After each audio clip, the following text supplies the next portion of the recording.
Woman, woman, woman. Let me be a woman. Hello, y'all. How's it going? Hello, y'all. Oh, man. Wait, you didn't even hear me singing? Didn't you hear me singing? What the fuck? Come on. Hold on. Hold on. One moment. I don't like where the camera is, so hold on. We're going to do some adjusting here. Let's see if I like this. Ooh, Jesus. Hold on. I know I'm flim-flamming y'all around. I don't like that either. I can't get this right anymore. Hi, guys. There we go. Well, Christ, it's like I got no body. Come on. It's all head. From India, what? India. I've heard of India. What's India? Oh, good enough. Those black and white pajamas. I actually don't have them on. I have on regular junky ass clothes right now. I don't have them on tonight, Hawkeyes. Till later. Hold on, let me get this rolling.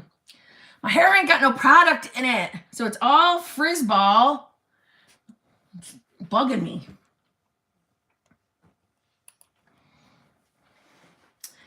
Okay, let's see. God, you know how so that I can read the chat, I have the live up on my laptop. That's what I'm watching most of the time is the laptop. And the poses that I freeze myself in sometimes, I'm just amazed at how I am always able to capture myself in the worst position. And I'm always making the most ridiculous faces. I don't know. All right. Gucci, are you here to rescue my hair? Have at it. Do something with it for me. All right. Let's see. I don't even know where to jump in. Let me see who's here. Bambi, man, I have to go to sleep. Don't go to sleep. This just started. Don't be a party pooper. Come on, man. Party's just starting.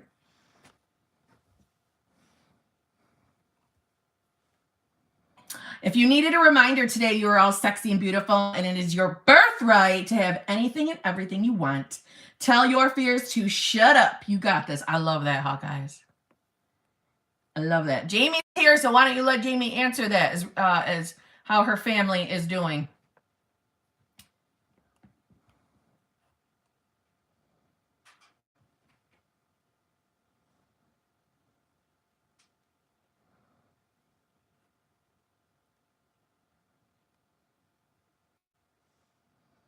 We saw everything you were doing. Oh, that's fucking funny. Because it's so weird. I can never tell when I'm officially live. So sometimes I'm sitting here singing to myself. I don't care though, because I would sing on camera. I would do. I don't give a shit. I like that song Woman by Doja Cat. Am I saying it right? I like that song. I like her. There's something sassy, sexy about her. I like her.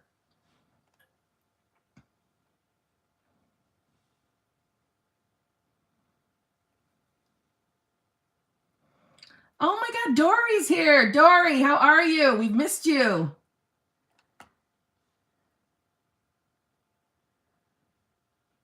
Y'all, how do I turn this BBL down without being mean?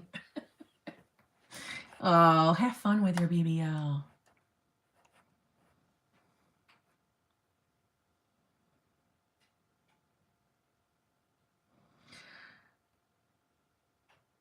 Had another guy from my past pop up again tonight on Snapchat texting me. Hillary, what the fuck? You're like a fucking man magnet right now. Damn.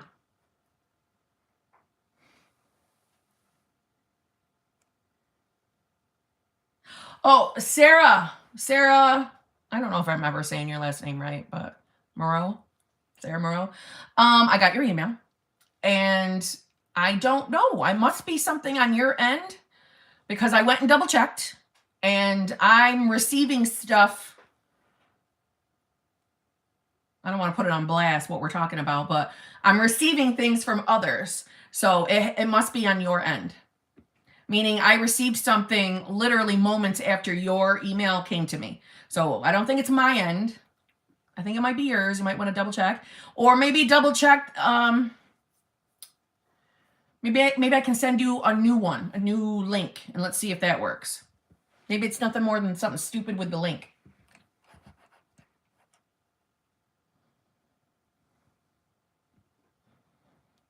Okay, good, good, good, good.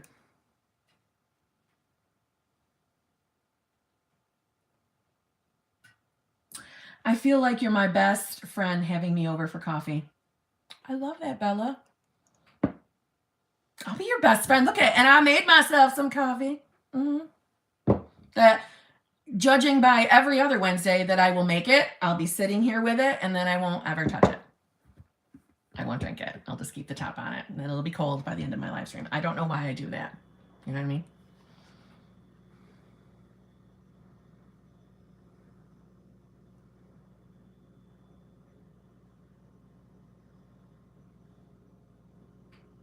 Manifesting money, but at this point, I'm out of food. It's been like this for days now. Have been staying focused, but it's to the point where I can't feed myself. I'm tired. Okay.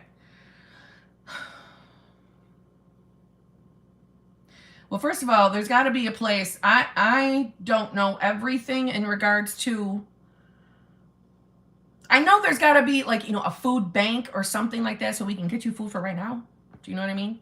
Worry about manifesting the money, but there's got to be somewhere we can go and get you food now to get you through, okay? There must be maybe people in the chat, help me out here for a minute. What's the name of the place where someone can go if they don't have anything, no food, no nothing? What's the name of the place where we would go? And I'm not sure what state you're in, honey, so I don't know. I'm not sure. Food pantries, there you go. Food bank, food pantries, yeah. But as far as the manifesting of money, I want you to go to a food pantry first before you even worry about manifesting. Let's get you their food. Let's get food in your house, and then we'll go to manifesting. And as far as manifesting goes, when it comes to money, the idea is to not focus on the how it's coming to you, where it's gonna. And I hope you're looking in the chat as everyone is throwing out suggestions of places you can go. So trying not to focus on how the money is going to get to you. That was the big hang up for me, is I was over focused on where it was going to come from. That's what was holding me up, because I just couldn't see it coming from any other place. Don't do that to yourself. And honestly, if you're an affirmer or a scripter, I would be affirming things like, money flows to me like water. Money is the easiest thing for me to manifest. Money always comes in at exactly the right time. I always have a ton of money. I'm able to buy, do, and save whatever I want. I'm unstoppable. Money is always flowing to me. Everywhere I turn, there's more money coming at me. Things like that. And my girl, Hawkeyes, she's got good money affirmations, so maybe she can throw some in the chat for you too. Okay, and I did see one of the super chats. Nothing came down with your super chat, but thank you. If you do have a question, go ahead and put it in the chat. I do not know how to say your first name, so I am sorry. I'm going to do D-Loves 27s now. Thank you very much. Hi, Kim. So SP told me he doesn't come around the house because he doesn't like the energy.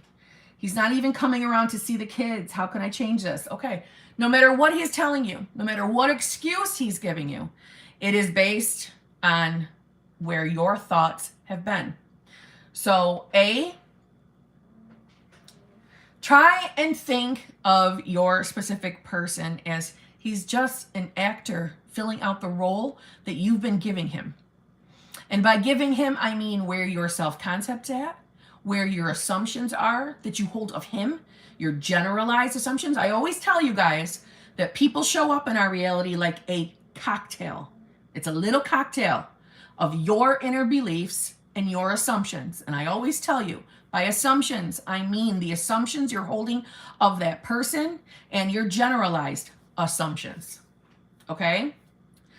So if you're consistently thinking of him as he doesn't want to come around, he doesn't want to see the kids, now he doesn't want to come over because of whatever the fuck he's complaining about the energy, now he's got another excuse. No, he's just fulfilling a role. It doesn't matter what he tells you. They're bullshit excuses. They mean nothing. Try to your best to tune them out because they mean nothing. They are just your old shitty programming, your old shitty inner beliefs playing out. And no matter what anybody says, even though I do believe that there can be instant manifestations, I actually really think they're a reality shift, but whatever, there is usually some form of a lag. And by a lag, it could be 5 minutes, 5 seconds, right? Don't get hung up on how long the lag is, but there's always a little something. He's evolving, conforming as you are. As you work on your own self-concept, he is reflecting that and he is changing with you, but on a slight lag. So I would be working on my self-concept. I'm choosing, I'm desired. I run my relationships. I'm in charge of my love relationships. I determine when they're over. You know, whoever I'm in love with loves me the same. Right? I am never left. I am never abandoned. Whatever it is that you feel could be holding yourself up. And all you need to do is sit and affirm for him and then sit and listen to your thoughts. What are the thoughts that are coming up that are giving you the reasons as to why you cannot have him back the way you want him? Listen to what it tells you. No matter what the excuse is, just listen, write it down, and those are your limiting beliefs, and we can dig through them from there on what to affirm through your self-concept. But also, while we're waiting on him to conform with you, right? And by conforming, it's him reflecting you, okay? But as we're waiting for it, it is essentially your job to try to see him as that new version now. So even when he's showing up, pissing you off and not being the version we want yet, it's up to you to try and see past that. I don't mean you got to put up with disrespectful behavior, right? I'm not the coach that's going to tell you that. I'm someone, I react. You guys have seen me react. I will react. I won't take shit from anybody. But I do know that I'm the one manifesting it when it's happening, right? So I'm not telling you got to be a lapdog and put up with disrespectful behavior. I'm not saying that. But I am saying we've got to see past him telling you things like, I don't want to come over because of the energy. See past that. Like, oh, no, you don't mean that. You love coming over here. You love seeing me. You love seeing the kids. You love being a family. You know, you love our family unit. You love everything about this fucking house. You can't wait to come here. You know, be revising on the spot. But he will conform, reflect, as you move along on your own self-concept. You're not broken now. You don't have to be fixed and perfect in order for him to come in. Don't think that way either, though. We don't get stuck on that cycle, okay? I think me and my actual roaches, great.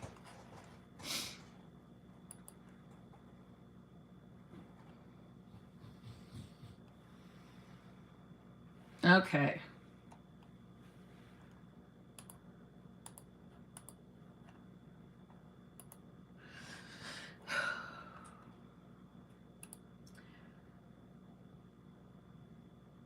All right. In job training, one of the someone's name was my SPs, and a co-worker that lives in my SP city randomly started messaging me. Is this BBL? In job training, one of the someone's name was my SPs, and a co-worker that lives in my SP city randomly started messaging me. Yes, of course that's BBL. Yes. That is BBL. Hell yes.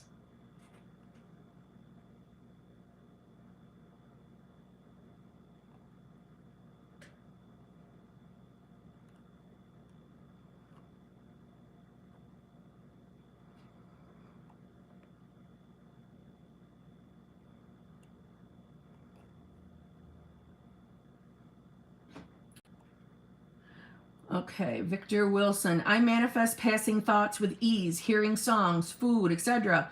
But my desires, mainly money, seem to have a lot of resistance. Ideas. Yes.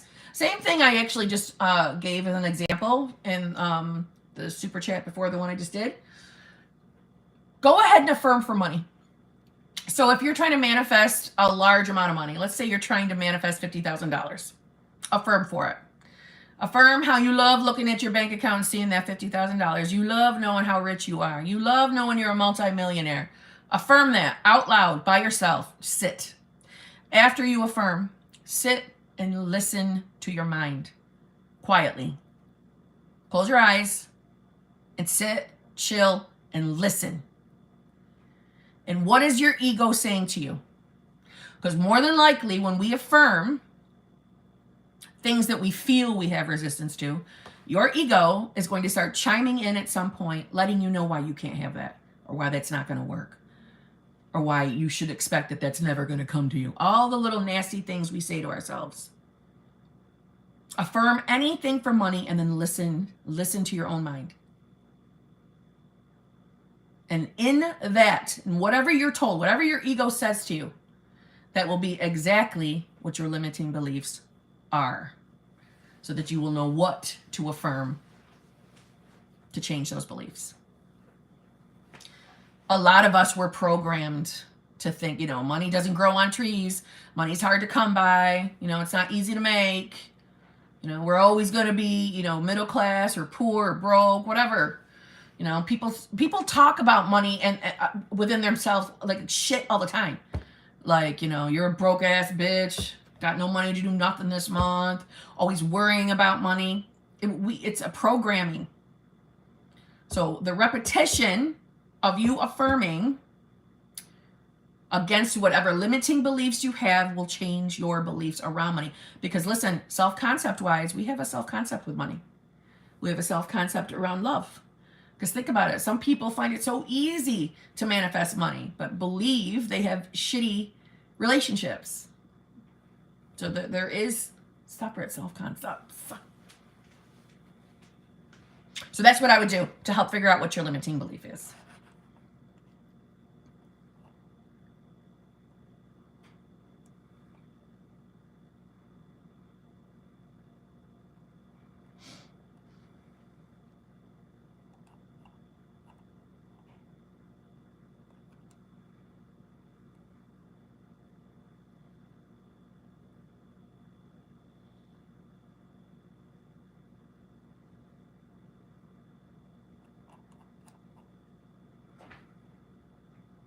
Okay, Lanny's very own super chat. Full-blown panic attack today. EFT doesn't help. Yell at me. Oh, I'm gonna yell at you.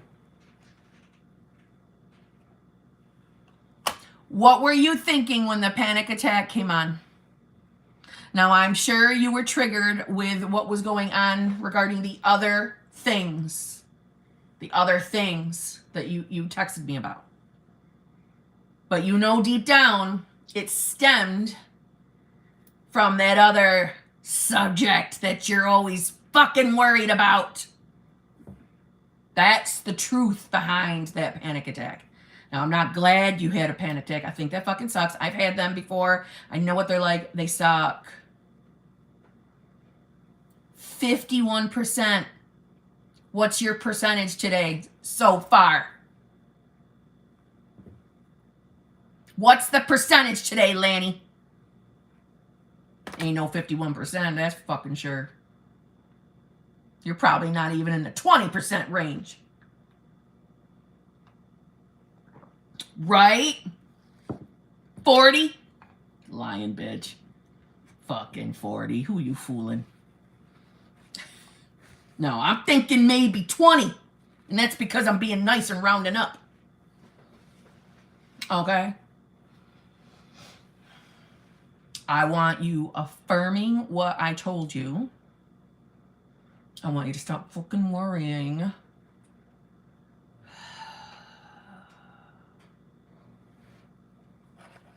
You're lucky that it's through this that I can't reach through and bitch slap you a couple of times, because I would.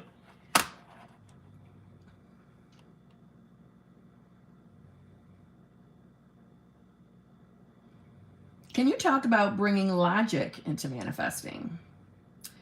Can you be more specific? You don't have to send me another super chat, but can you be more specific? Are you talking about like when it's not a good idea to bring logic in? Or are you talking about when it makes sense to bring logic in? Because I'm not gonna lie, there's been times where I'm like, well, it makes fucking sense, right? I remember having a conversation with like, think about it logically for a minute. You know what I mean? But why we shouldn't, I'll just try to answer both, just in case. Why we shouldn't bring logic in, unless I see a message from you really quick, let me know specifically what you were trying to ask me. It's like this. I feel that once we're awake, and by awake, I mean once you're aware that it is your thoughts creating.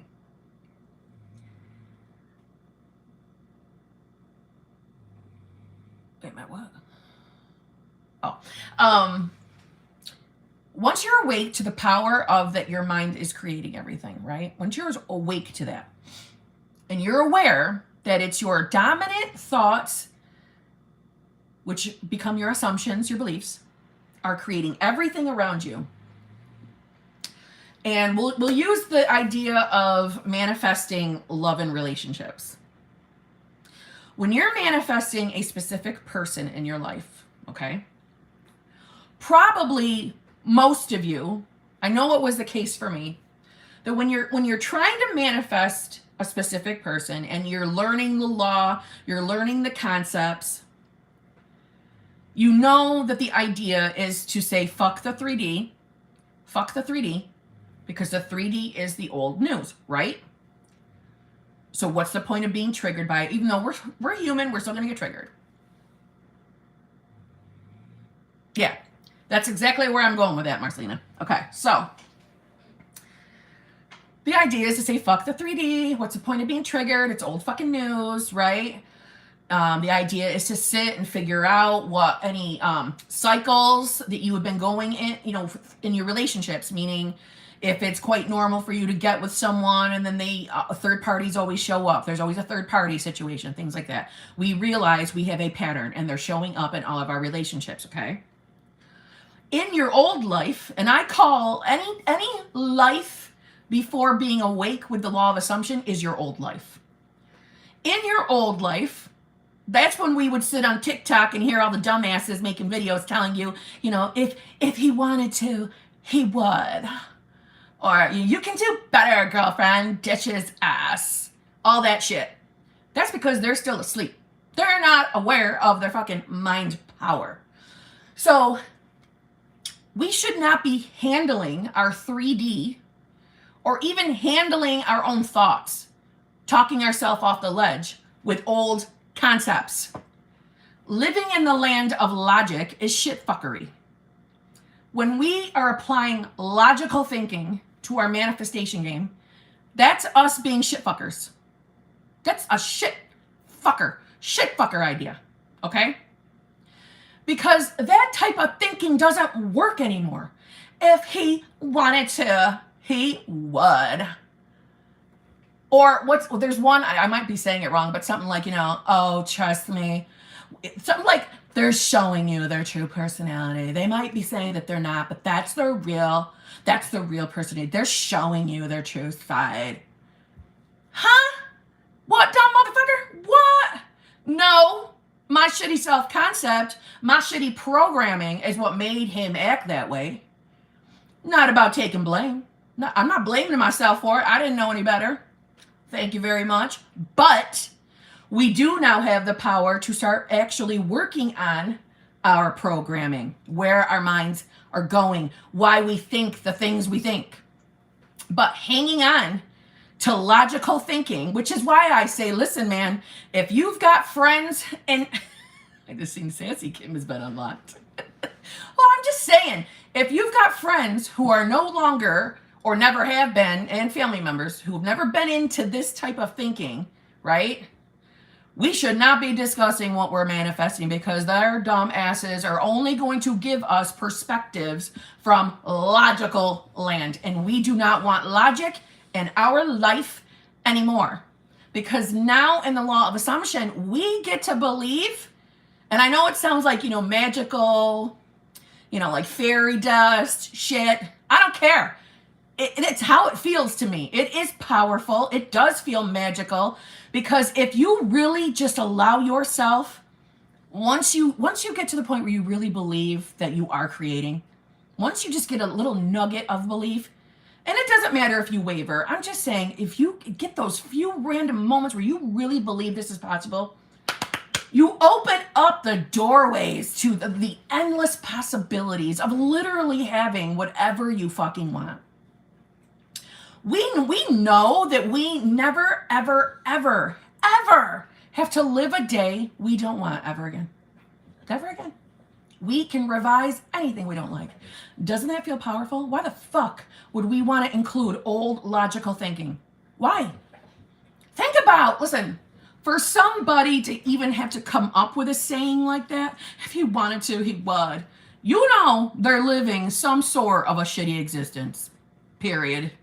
It ain't like they were happy coming up with that saying.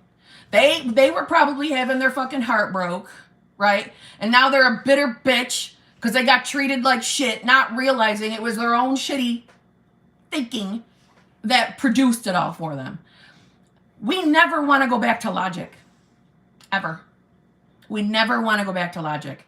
We don't need it. We're done with it. It's all gone. We don't want to live in shitfucker land anymore. Shitfucker land is where everyone's still asleep. We don't want that. We're awake now. Right? We're awake. So when our specific person is not showing up the way we want, all we're going to do is press forward. And wait a minute. I want to stop one thing. I just saw the little symbol here. Hold on. I might be saying it wrong. Okay. Is it Bobo Soul?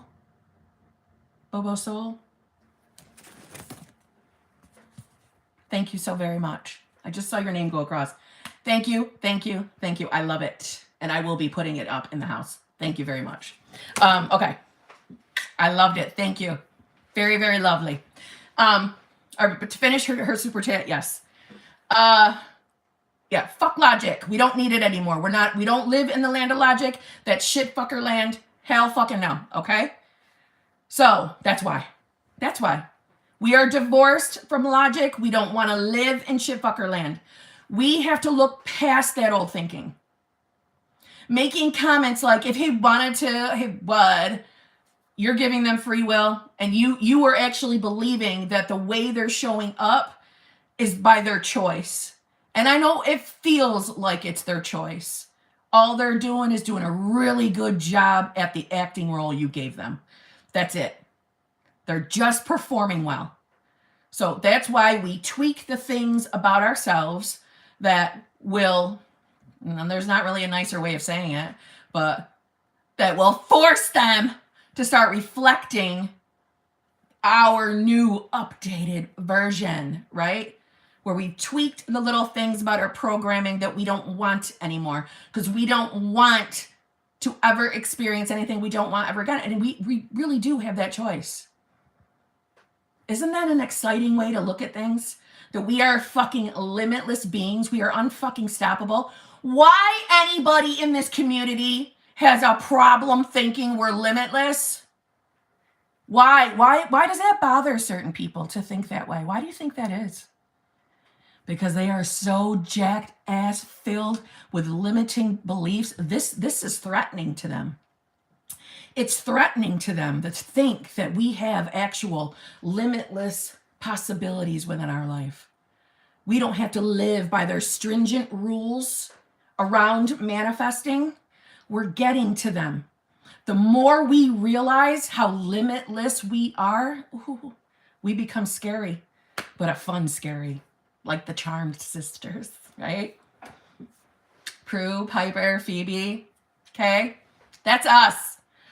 We'll have to come up with some boys' names so the men are included, but something with a P, other than Peter, because Peter, well, if there's any Peters, no offense, but we need more than Peter or Paul. We need some more men names, right? But we all have like our own like book of shadows for scripting. It's like we are just conjuring our dream lives in a good way, right? We're not hurting anybody.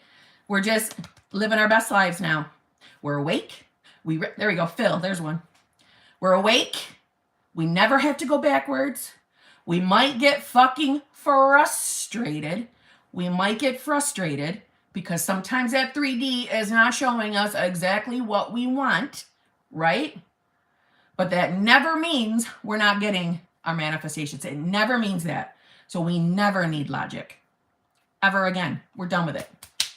No more logic. We get to actually believe. If someone tells us no, we get to actually be in our head, be like, no, you mean yes. You mean yes, and you're giving it to me. You're giving me whatever I want. Period.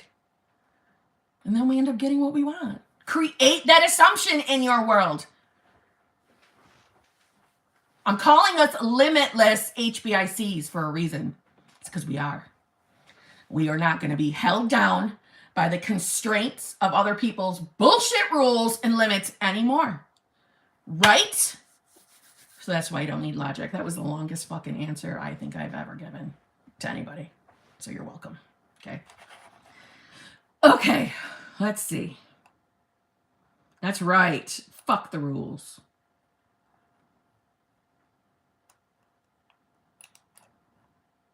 All right. Miriam Sanchez, thank you. Spent the whole week with SP last week, and they said they were going to end things with 3P to be with me, but then they changed their mind. That doesn't mean anything. Sounds like hot and cold behavior to me, Miriam Sanchez. We are not giving up. We are not giving up. Listen, all your SP did was just show up reflecting any of your hot and cold, swaying in the wind thinking. So you're going to go back to persisting in what you're doing because you were getting movement. You got movement. Celebrate the movement. He might have went back and started acting like a moron again, but no worries, right? He was just matching whatever what. Back and forth, flipping thinking you were having. So go back to being persistent and consistent, okay? Persistent, consistent. Don't give up. Don't give this any more thought. Don't be looking at this like, oh my God, manifestation's over. Can let me just say something to all of you out there. When anybody manifesting your SPs, whatever you're manifesting. I know that when the 3D throws a wrench in your plans, like you might have been doing your manifestation game, feeling high on your horse, feeling amazing. You know you're on top of your shit. You know you're getting your shit. And you're okay with how the 3D is. It might not be exactly what you want, but nothing catastrophic's going on in your little world. So you're feeling good. And then boom, something terrible shows up that you feel doesn't line up with your manifestation.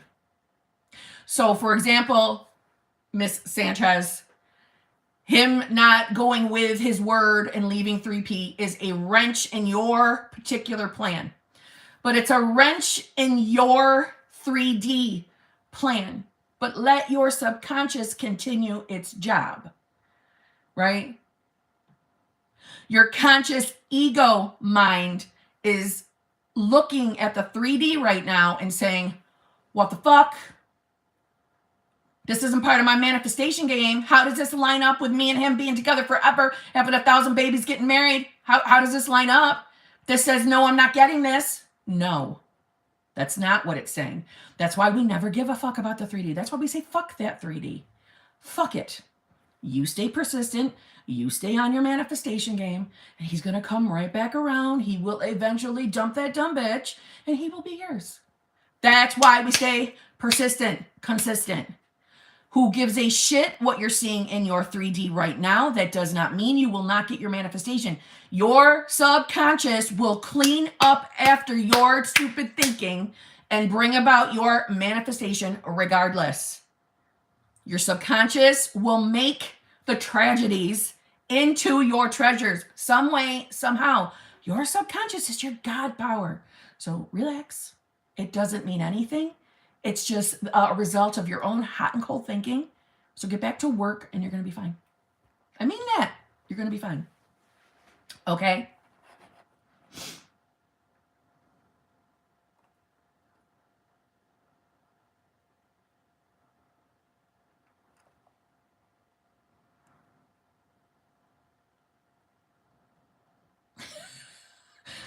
Persist and suddenly you'll be having orgasms in the Bahamas. That's not going anywhere. That's going to you understand that's staying in this group forever, right? Oh, that's hilarious. Okay. Malibu milk, thank you very much. I realize I have a habit of, oh, fuck me, when something I don't like happens to me. How can I override this? I feel like I see it reflecting in my 3D. Meaning, probably, is it very similar to what I just gave as an answer to the person before? That every time that 3D is showing you something you don't like, you automatically start the, oh, fuck me. God damn it. That type of shit. Like, what the fuck? Right? Because you don't see how that could belong in your manifestation game. It doesn't make sense to you why that would be on your bridge of incidents to your manifestation, right? And just a little gentle reminder, bridge of incidents doesn't have to mean your manifestation is going to take 1,000 years. Your bridge of incidents could literally be 3 seconds. Don't look at the bridge of incidents as this long spiraling bridge that's going to be forever. No. It can be a 2-second bridge. Not kidding. Okay? But regardless, if that's what you're doing, stop. Your subconscious, like I just said, your subconscious will clean up after your ass once you fucking get your head back in the game. Persistent, consistent. Your subconscious will make whatever mess just popped up in your 3D and will bring it back on track every single time. So you having the reacting of the oh fuck me's, I get it. You're human. We all have those reactions at some point. Even I still do. Everybody does. We're humans. We were given these emotions for a reason. So don't beat yourself up, and definitely don't be sitting back and telling yourself, this is ruining my manifestation. I'm holding everything up by doing this. No, don't do that to yourself. That's like a terrorist in your mind. Don't do that to yourself. Just get back on your manifestation game. When something pops up that you don't like, that's your opportunity to remind yourself that, well, no. This does not stop me from getting my manifestation. My subconscious will fucking fix this. This is just part of my fucking old story lingering. It's going away. I have nothing to worry about, period. We don't have to live in fear, right? We don't have to live in fear. Okay?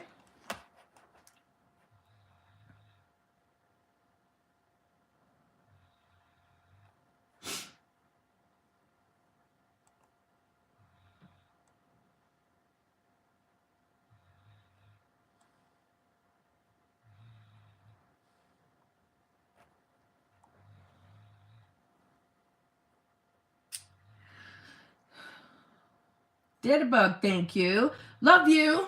Want a cheap ticket for travel? Wait, what? Love you. Want a cheap ticket for travel tickets? See more than I want to pay. How to manifest on time crunch. Oh, I'm like, is this some kind of a fucking commercial? I didn't understand it at first. Like, what? So you want a cheap ticket for travel. Tickets seem more than I want to pay. How to manifest on a time crunch. Okay. Well, I would be, as far as your tickets, I would be affirming, you know me. I like to affirm in past tense. That's my preference. You do not have to if you do not want to. It's just my choice. I just like it. It makes me feel like I'm living in the end if I affirm in past tense, right? So now it's more out of habit, right? So I would be affirming things, oh, I lucked out. I was so damn lucky. I got my tickets super fucking cheap. I'm pretty sure I just said chickets. I got my tickets super cheap. I'm pretty sure I said chickens. Just saying. I would be affirming, that I got them so cheap. I was so lucky. It's the cheapest, the lowest prices I've ever seen on airline tickets. I'm so lucky. Blah, blah, blah, blah. Okay, there's that. On the time crunch. Anything you're manifesting on the time crunch, it's like this. My biggest piece of advice. Don't fucking sweat the time. Don't sweat the time. Don't keep looking at, well, it's been this long. Or what if it doesn't show up by the date? If all you're going to do is sit and wallow and do the what ifs and shit yourself that it's not going to show up, then guess what's probably going to happen? It's probably not going to show up. Cheap tickets equals chickets. From this point on it is. But no, really. Don't sweat the fucking time. Yeah, so I would affirm again in past tense. So like, just say you want to fly by next Saturday, whatever.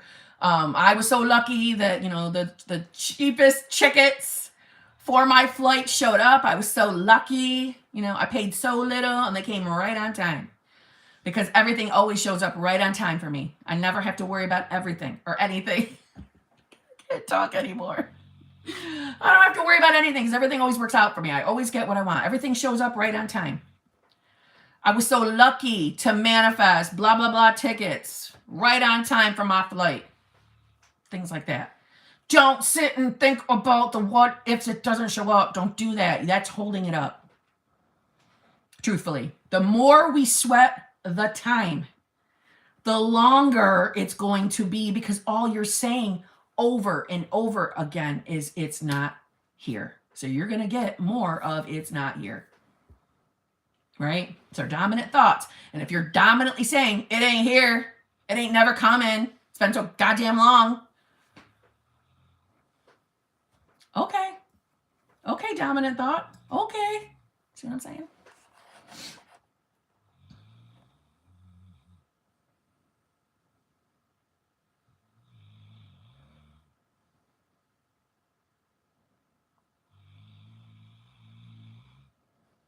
Say what? Not Dominican. Dominant. You thought I was saying Dominican? For real? Oh my God. Dominant. Dominant. That's a first. Okay. Part 1. Kim, I love a girl. We both want 3P to go far away from us. She's married. We want 3P, her husband, to go away from us for work purpose. Sorry, something. So something, and stay there only. Please help. We love each other. Okay. Well, all right, I'm just going to keep it real. Most of the time, when we talk about 3Ps, it's a situation where your specific person has the interest also in the 3P in your eyes. Your situation is a little different, because any other time I would say, listen, the idea to get rid of a 3P is to remove them from your awareness. Your situation is a little bit different. So I'm going to give you the okay to affirm something specific for the 3P. Any other 3P situation, I always tell people, no, it's the idea is to drop them from your awareness. You can use my short-term solution to get rid of them, blah, blah, blah, blah, blah. But that's when we have the fear involved that your person is going to want to be with the 3P. It doesn't sound like that's your scenario. It sounds like both of you are in a situation where you both want to be together but need to get rid of the husband. So if that's the case,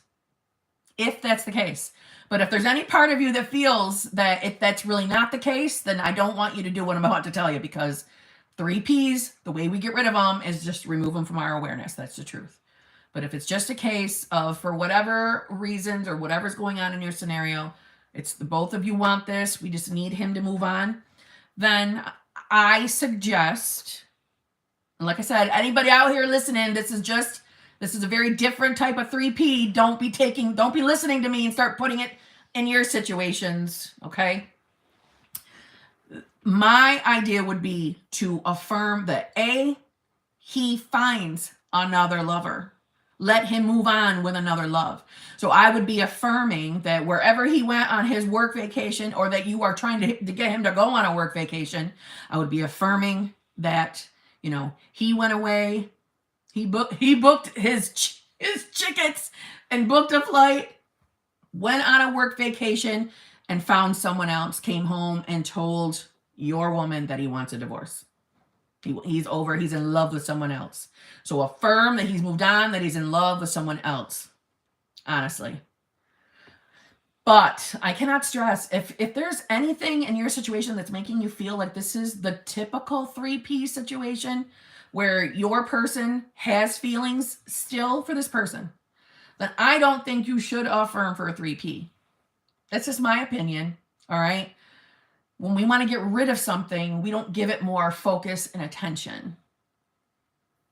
Okay. So I hope you're telling me the truth as to what your situation is. That's my advice for your very, very individual, specific situation. You can affirm that that person, the hubby, finds another love, finds someone else, is in love with someone else, is speaking to someone else even right now in this moment.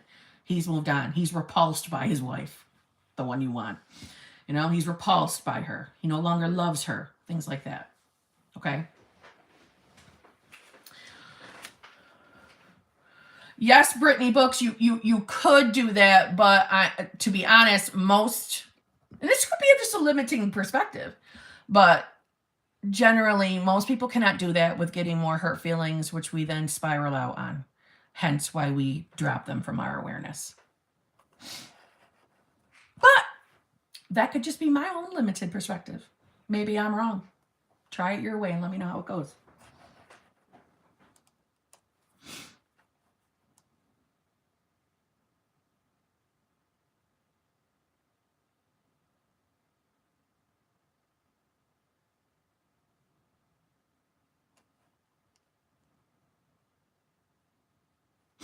Okay, let me see. Hi, Kim. I had nightmare the other night. Woke up so upset. Me, kids, SP, 3P, and my son was pushing me away. Taking his dad's side. Can I revise? Listen, Denise, let me tell you something. Dreams don't have to mean anything. Nightmares don't have to mean a damn thing. They mean nothing, literally. Our dreams, our nightmares do not have to mean anything unless you decide they do. When some people get a good dream that they're really, really happy with, they marinate with, they would like that to manifest, then they keep their minds focused on it. And they give it a meaning that they're getting their manifestation. But the same thing applies with a nightmare. If you don't like what you saw in your dream, it doesn't have to mean a damn thing. That doesn't mean it's going to instantly manifest. You consistently thinking about it and worrying and fearing that it's going to manifest, you giving it your dominant attention gives it the possibility. So don't give it the possibility. It means nothing. Dreams are nothing more. Dreams / nightmares are literally nothing more than our brains processing. Very common, especially when you're listening to the sleep affirmation tapes. Or if something fresh happened that afternoon or during the day that day, don't give it any more meaning than that. It really doesn't mean anything. But if it bothers you that much and you can't drop the thought, then yes, go back and revise that you never had the nightmare, that you had a wonderful dream. You had the opposite. Everyone was taking your side and the 3P wasn't even in the equation. So yes, you can revise. You can revise absolutely anything you choose. If it would make you feel better to revise, yes, do it. Absolutely do it. But I'm just telling you that if you ever have another dream that you do not like, it does not mean it's going to manifest out. It doesn't.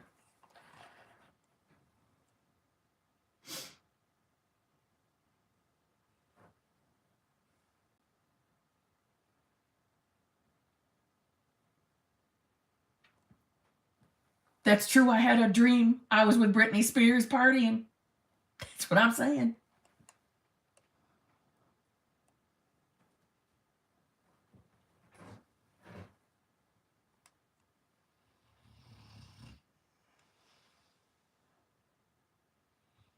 How can you deal with not believing in yourself and your power?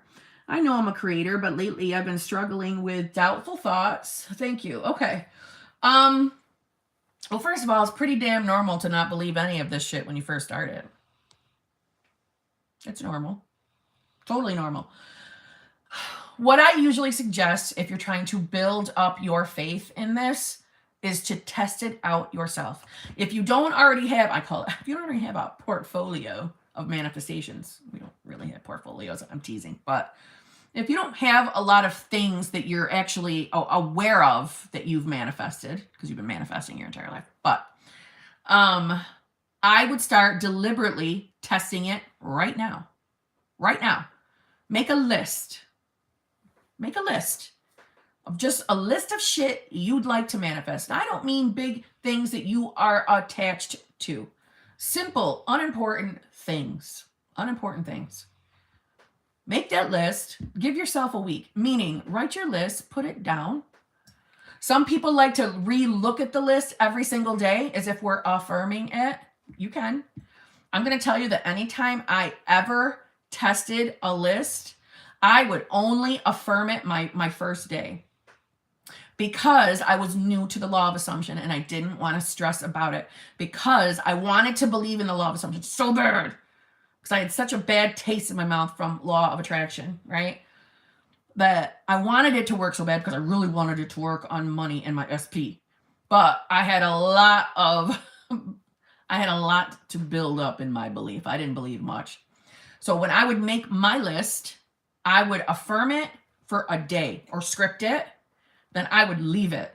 I did not go back and read that list every single day. I didn't do that. I would like script it in my scripting journal, like say on a Monday, and I didn't come back to it until the following Monday and would look to see what showed up on my list. And that helped in building up my faith. Also, when I manifested my SP, I manifested him as new love. So I manifested things with him in steps in the beginning. So that's my suggestion. When you're trying to build your faith, you're trying to believe, test it yourself. Make a little list, make a weekly list, or make a daily list if you want. I would do the weekly one first so you're not putting so much pressure on yourself. But like I said, I know some people like to revisit the list every single day. That is totally up to you to do. I didn't. I only affirmed for it and scripted for it the day one. After that, I didn't.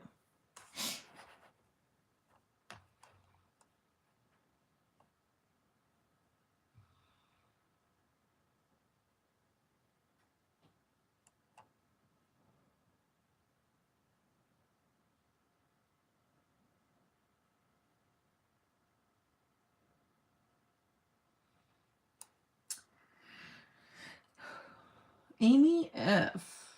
Kim, I'm just making sure you see that I manifest.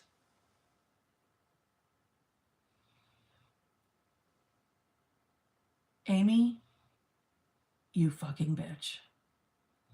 You're going to see Tool?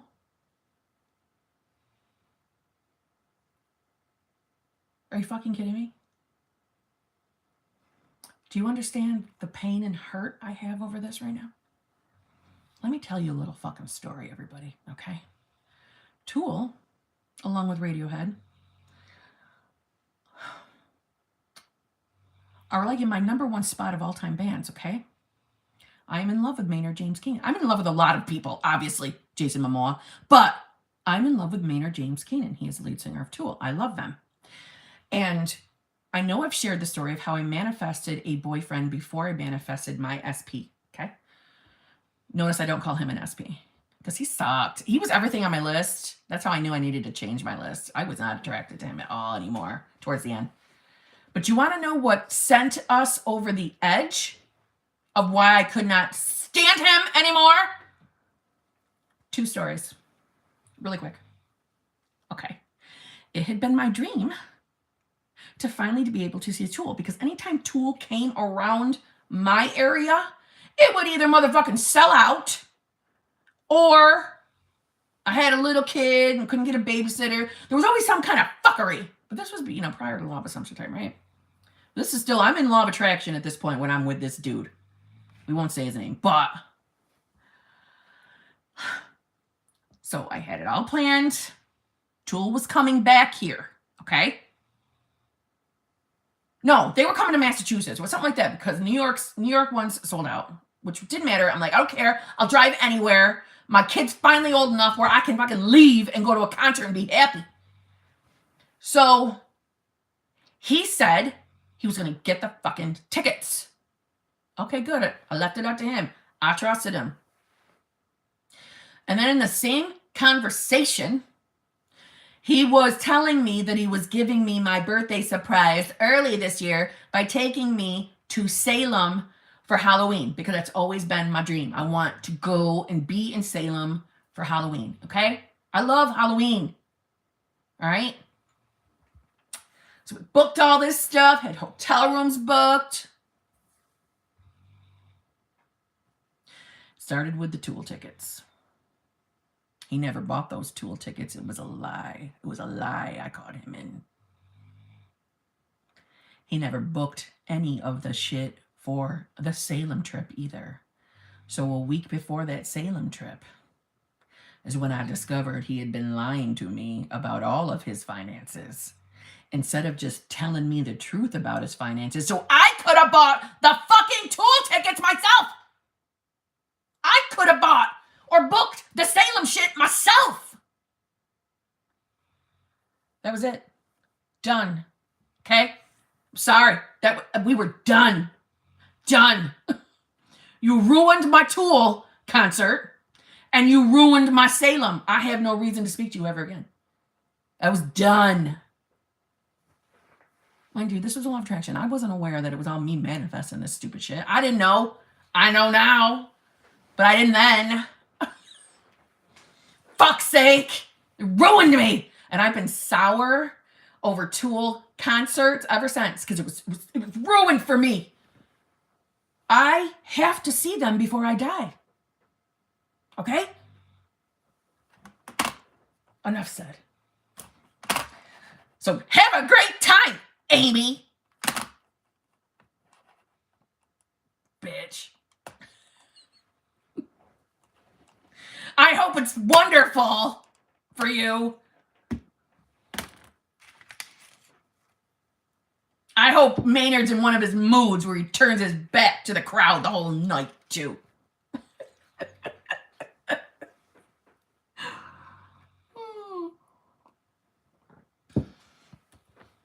Can you see? I'm fucking jealous because I am. Jealous. Lucky.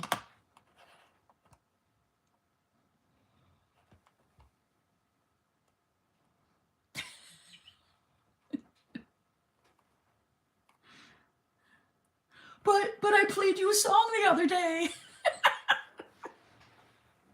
You're lucky I love you.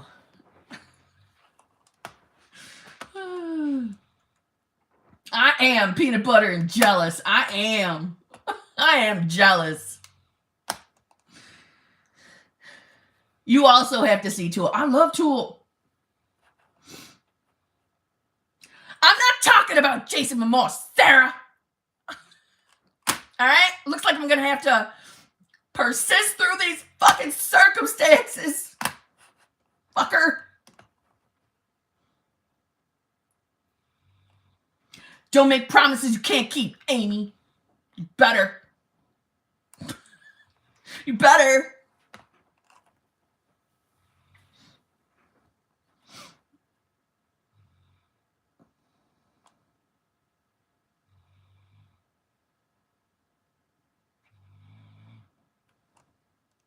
Hold on a minute. Hold on a minute.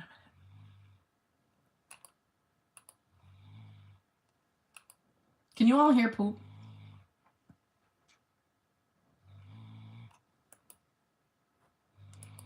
Hold on one moment. I'm checking something. Okay, so hold on. Did you just say, is this an, what did you, what, Gregory? Is this an oldies band you're talking about? Tool? How dare you? You need to Google them immediately. How dare you?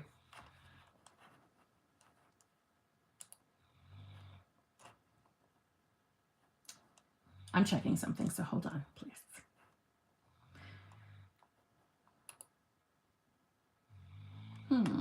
Okay. Interesting.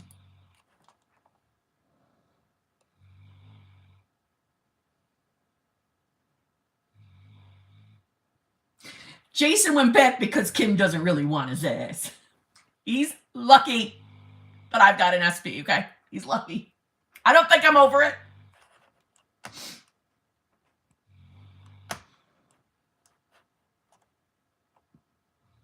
Shut up. Nobody mentioned the T word.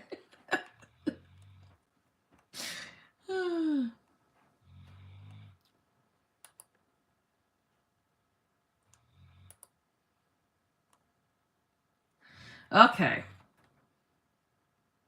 I don't even know where I am.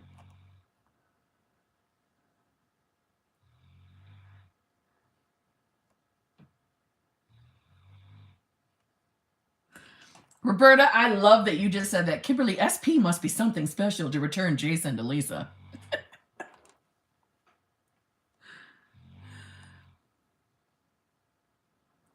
Maynard is a lyrical genius. Not only that, but there is just something sexy-fied about him. I just love him. His voice, his everything.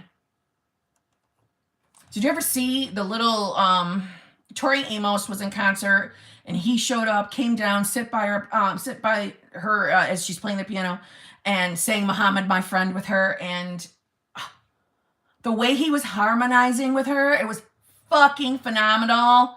And he even took some of her high parts over. It was, I love him. Love him. Jason broke up with his 17 years of partner for you, and you're like, nah. Yeah, I'm like, nah. I was gonna make a TikTok, you know, pretending I'm crying and saying, I'm persisting through it.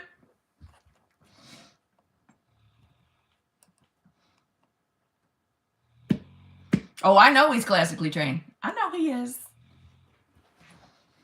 I know my Maynard deets, okay? I know my music.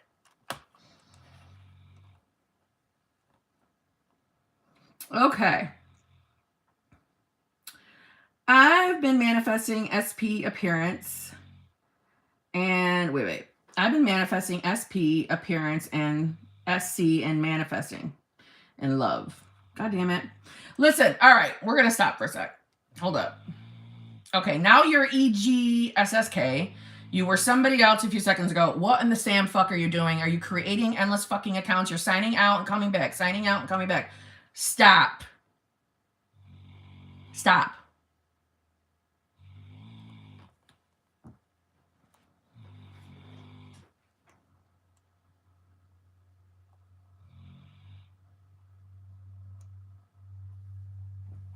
All right, now what the fuck was I reading? All right, I've been manifesting SP appearance and self-concept and manifesting in love. I'm seeing movement, dreams, people saying what I'm manifesting, etc. But when I see this, I get lazy and accidentally waver. Who is this from? Question, Slug? Slug? You literally have a username of Slug. And you let me know that when I'm getting birds before land, I'm getting signs. I get lazy, Slug, and accidentally waver. You ain't accidentally wavering. Who the hell you think you're talking to? You ain't accidentally doing shit. F 10 billion gazillion minuses. Holy fuck, Slug. What are you thinking? You get some fucking signs, some BBLs, and we say, fuck it. Fuck it. Well, I'm just saying, Slug, of all the username choices, and then you tell me you're lazy, and you accidentally waver. There ain't no accidental shit. Who you think you're fooling? Are you kidding me? Come on now. You're getting BBL, yes? What does that mean? That means the work you were doing was fucking working. Wait, hold on. Kim, did you see that? Wait, I can't. Hold on. I'm trying to read that. Wait. I'm not done with you, Slug. I just want to read this quick. Kim, did you see that Shelly Bullard made a video of Law of Assumption Basics? I almost died laughing. No more LOA for her. Oh, Lord have mercy, Jesus. Really? I'll have to watch that shit. I don't dislike her, though. So I shouldn't word it like that. I don't. Here's the only thing. I just don't have respect for... It feels like she only makes videos to sell the newest course. And I don't like that.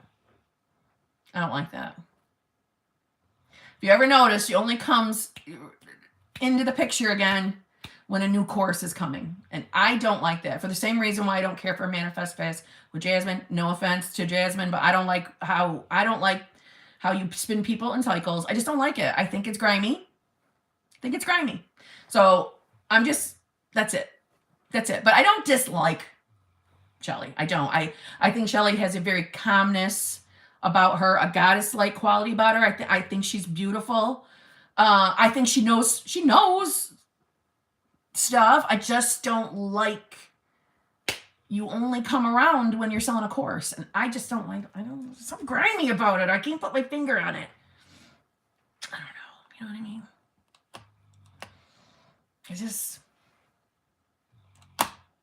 Maybe it's just because I have such a thing about courses too, right? So maybe it's just because of that. There will never be a manifesting with Kimberly course. Let's just make that very clear. That's never going to happen. Okay. All right. But back to Slug. I wasn't done. Okay. No, I wasn't done with you, Slug. Let's talk about how you're going to stop being a lazy motherfucker. Okay. Do you want to live in shitfucker land all the time? Do you? I think maybe changing your username, because I don't think we should deliberately be calling ourselves a slug when we already know we're fucking lazy. You said it. I didn't. You owned it. Yes? Why are we wavering? Do you want your fucking manifestation, or are you just doing this for shits and giggles? Oh, let me work on my manifestation game so I can get some BBL and then I'm done for the night. I'm done. Fuck it. Fuck this. I got my BBL. What more do I need? I love all this manifesting shit. I'm not running. I need this. Well, I'm serious. What's the point of you doing anything on your manifestation game if you're going to fucking give up or get lazy like, yeah, I got this, when the BBLs show up and then you're like, yeah, fuck it after that. Yeah, fuck it. I don't have a problem with you going into fuck it mode, believing your manifestation is going to show up. I'm good with that. I have no problem with that. But obviously you don't think that, hence why you're asking me the question. And whatever the wavering is, if it's the wavering of like not believing that your shit's going to come, well, knock, motherfucker, what do you think's going to happen? What do you think? I just can't get my head around why we would name ourselves Slug and then tell everybody we're lazy. I don't know, bad thoughts just come and I forget to flip them. You ain't got to flip every single thought. You're obviously doing something right that you're at least getting BBL. Not everybody gets BBL. Doesn't mean everybody's doing something wrong. Just not everybody gets BBL. But clearly you're doing something right. Stop the giving up part. Right? It's exciting to get BBL. I know it is. But that's not when we were like, yeah, fuck it. Fuck it. That's not the time for you to be like, fuck it to the manifestation game. That's not the time to be lazy. That's the time to persist. So let me say it like this, and I'm saying it kindly. What the fuck are you wavering for? You're getting birds before land. Why are you wavering? We don't stop our manifestation game unless two things happen. One of the two, I mean. If number one, you get into that knowing stage, or what Neville called the Sabbath, when you get into that knowing stage that there's nothing more for me to do. I know I've got this. I know it's mine. I've got nothing to worry about. I've done enough. What I've done is enough for that manifestation. That's when you can stop doing all the work. When you're in that Sabbath mode. Or when the manifestation finally shows up. It's one of the two. But if one of the two is not here, you fucking keep persisting always. Keep in mind, everybody who gets BBL, honestly, be grateful. Be grateful that you get BBL. Because there are some people out there who don't get that at all. They have to persist really with none of the fun validation we get with BBL out in the 3D. Not everybody gets it. Honestly, my honest opinion, I bet you they are getting BBLs. They're just not seeing it because they got their blinders on to the manifestation, which is fine, But you're getting BBL. So what the fuck are you wavering on? Persist. Your shit's going to come. No more wavering. Slug. Virtual bitch slap. Okay?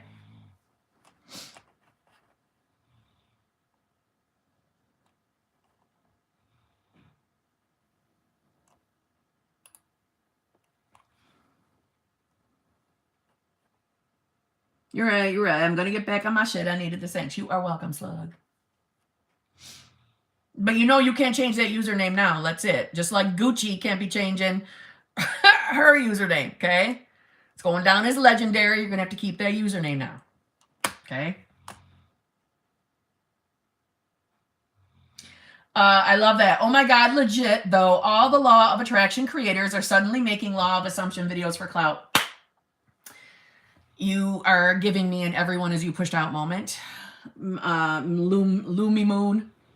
And in a video I just recorded, it's going to be a 2-part video. It's just 20 like misconceptions or lies about the law of assumption.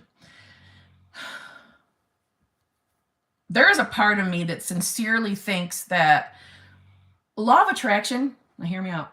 Law of attraction, I don't really think is this villain, this demon. I think it was inexperienced, limited people popping up because it was a trend, right? Law of attraction was a trend. All these limited people thinking they knew what they were doing started coaching it and making videos. And it was because they were coaching and teaching from their shitty, limited perspectives that it gave the law of attraction a bad rap. That's my opinion. And what has solidified my opinion in that is that now that the law of assumption is a trend, we have all the old LOA people who were adamant that it's all LOA. Now you're all jumping ship and come over to law of assumption and thinking that we don't realize what you're doing. We do. All right. And maybe it's because I do have a belief that this is going to happen because I knew this was going to happen. I probably manifested it. Fine. And also we have people who have learned the law a whole 2 months and think they're experts and they're coaching. And they're coaching all their limited fucking beliefs. There's literally a TikTok coach who's been in the law of assumption a hot fucking minute and is telling people that they have to affirm for this or their person's going to sit in a corner and love them and never take action because you're not affirming that they're taking action. Huh? What? No. No. That's not how this works. Technical ass. When you're thinking from a logical, literal perspective, that's how it's going to work for you. And you're scary 3D, but not in anybody else's. Sorry, that's not how that works. It's not how that works. When you want to get down to Neville? When the fuck did Neville ever say that you've got to fucking affirm every little intricate movement of your manifestation? Huh? Barbados? Was he manifesting how he got to Barbados? Meaning literally his footsteps, how he got on the equipment that took him there? No. It's you live in the end. Manifesting in steps is still okay. That's not what I'm talking about. But my point is the limited perspectives. They don't know what they're fucking talking about. They're charging people money and they're coaching limits. And I guess I'll tell you, it's my limited belief because I feel very protective over you guys. That's the mommy in me. I know I have that I feel I want to come in and swoop and save all of you. So when I see all them popping up and their videos, I'm not saying it's not happening on YouTube. They're just not coming across my feed for me to know if they're on YouTube spreading stupid shit. But they are on TikTok. And I'm astounded at some of the perspectives. They're so limiting, so frightening that when I see them, I have to start affirming they go away. Because I do get visibly upset. Like I have to make a video. I don't want any of my people to see that and believe that. Because I feel very protective, but that's my mothering side. And I know that. And I know I can't I know I can't protect everybody. I know that. But I want to. I want to. We are limitless. Limitless, limitless, limitless. You can't say to people in one sentence they're limitless and then shout a bunch of fucking limited bullshit lies on how they have to manifest. And guess what else that's including? That you cannot tell people what words they can use in their affirmations and then call yourself a limitless coach. Hello, knock, knock, motherfucker. Do you hear yourself? In 1 minute, you're telling people, well, we're limitless beings. We could be, do, and have whatever we want. Oh, but don't you affirm that. Because if you affirm that, that's going to cause that for them in their 3D. Not if the person affirming that word doesn't think that's what's going to happen. It is all based on what your assumption is, what your belief is around the affirmation. Do you hear my fucking dog? She's not helping for this serious moment. But yeah. See, I get passionate. I get very passionate because I want to protect everyone. I know. I got to affirm it away. That's something I need to manifest, and I'm so aware of it. Good Lord. Yeah, I'm done ranting. So, I'm done ranting.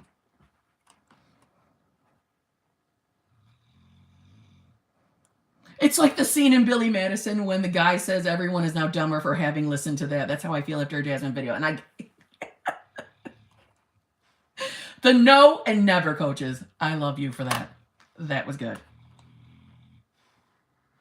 I have tagged you in some people's. I know, Bam Beauty. I recognize you. I know you have. Oh, wait. I was going to say, yeah, I didn't delete them. They must have deleted them. They deleted them. Oh my God. Yeah, they didn't want me coming and saying something. Or making a video. Oh, Lord have mercy.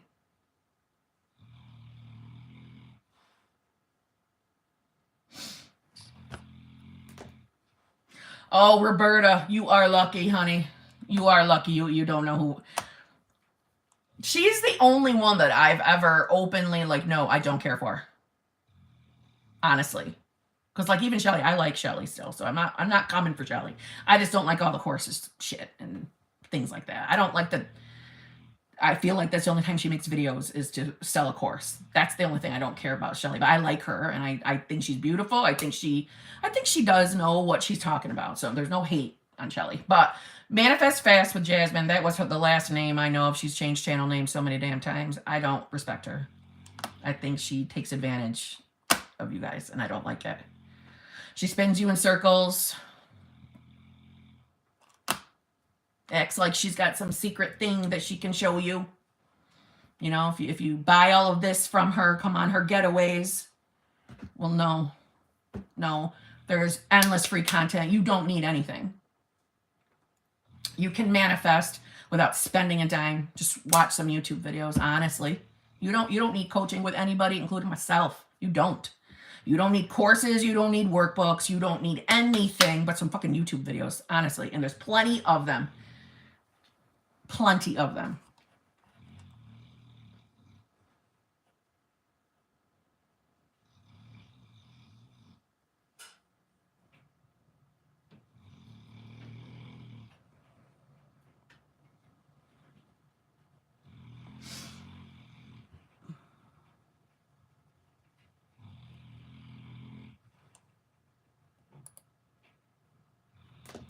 Okay.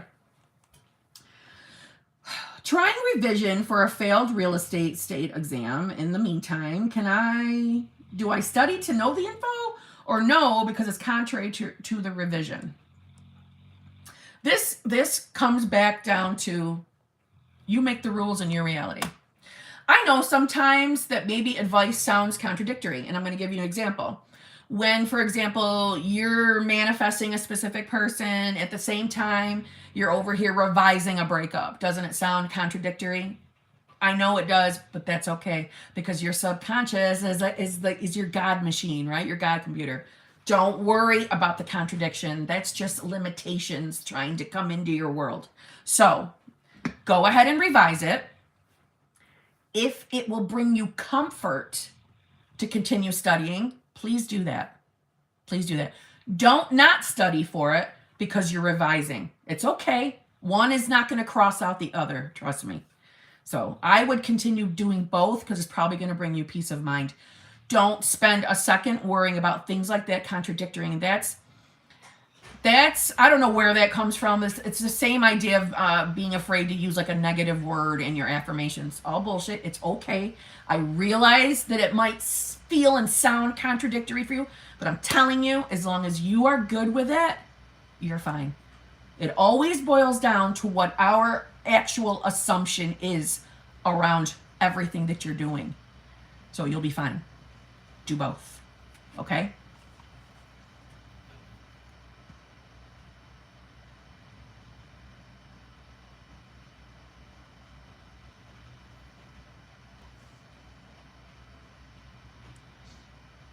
I got all my stuff and a great self-concept by watching you, Laws, and Sammy, but I do know I need the weekly manifesting meetup.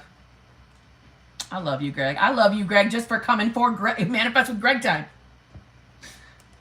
You can't quit. You're stuck just because of that now.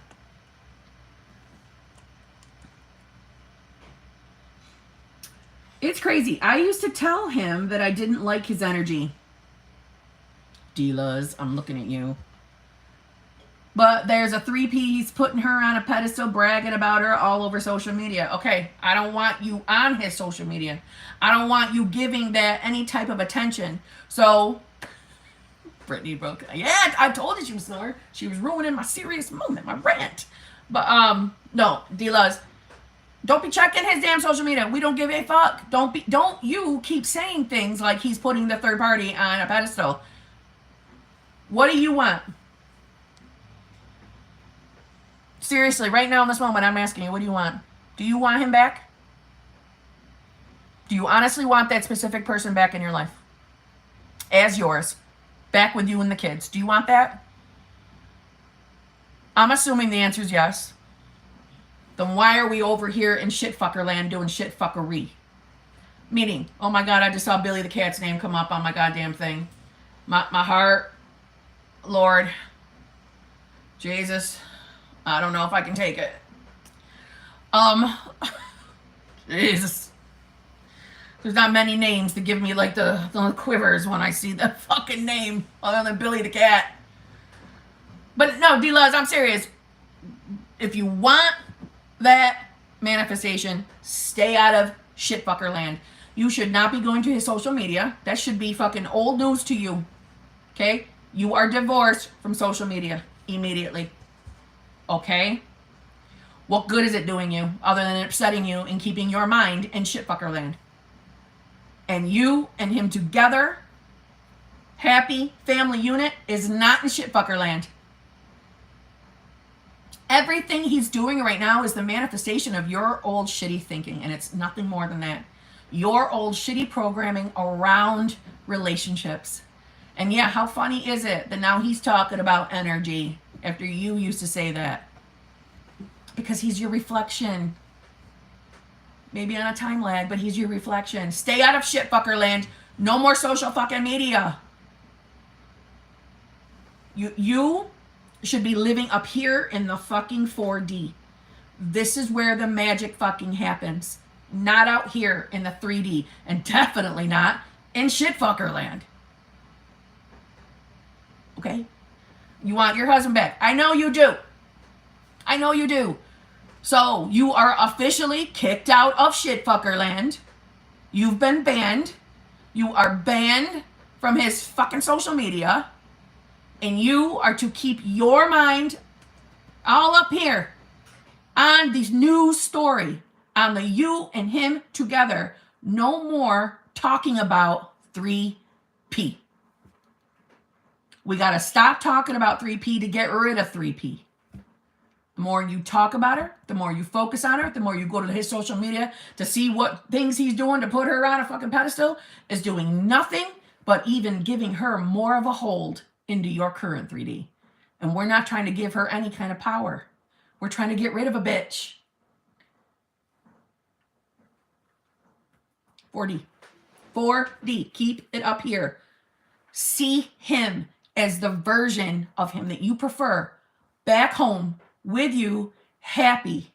The two of you, happy. The kids, happy. Everybody's happy back together. No more of what you're seeing in your 3D right now. No more. Fuck that 3D. I know it's painful. I know it sucks. I know it's hard to deal with when you're faced with it every single day. I know. I know. I cried every day, every fucking day during my solo vacation. So I know where you're at. But we got to get you to at minimum 51%. That's all. 51%. That's not from me. I heard Maria say that. 51% of your day has got to be on your manifestation some fucking where. Not in shitfucker land. Okay? Are you hearing me? You are officially banned, divorced from shitfucker land. No more social media. No more. No more.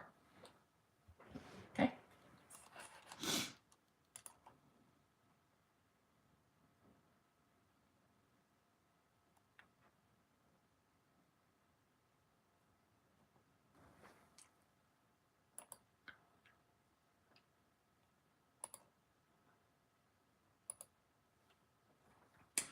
Okay, SB contacted me in January on my birthday, but didn't hear from him on Valentine's Day or as of yet. Not sure how to handle this or what to make of this. Okay, we're not gonna, hold on, I gotta turn the heat down, man. It's fucking sawing off in this bitch.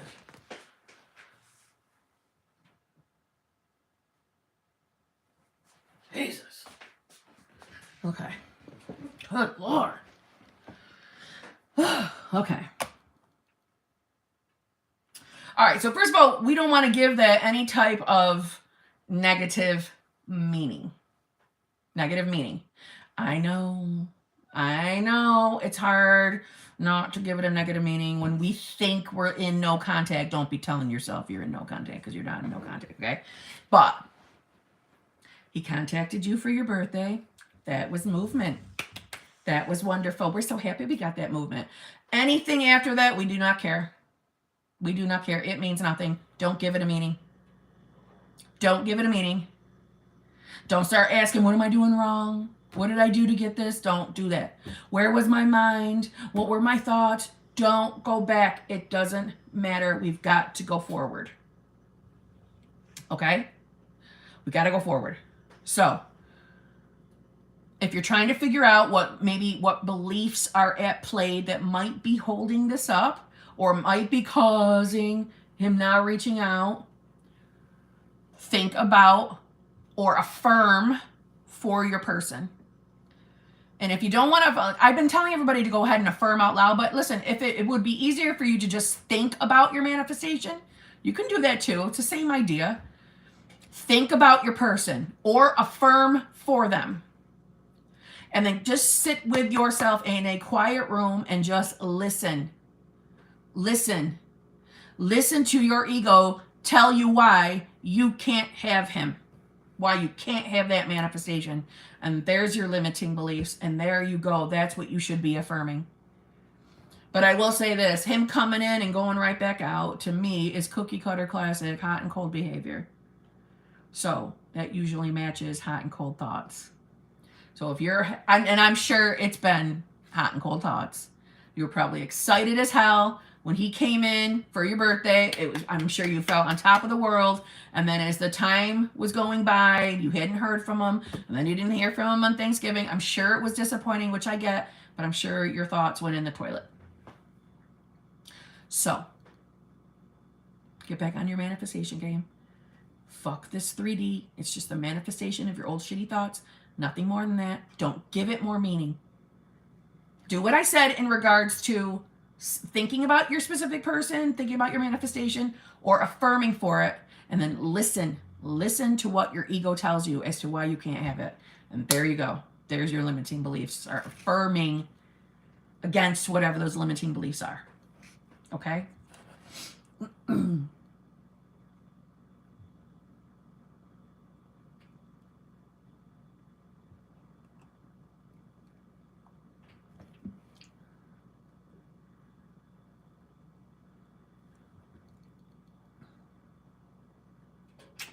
Need major hyping. Trying to stay the course and maintaining high self-concept and manifesting SP. I'll be honest, I'm holding back a lot of tears. All right, wait a minute.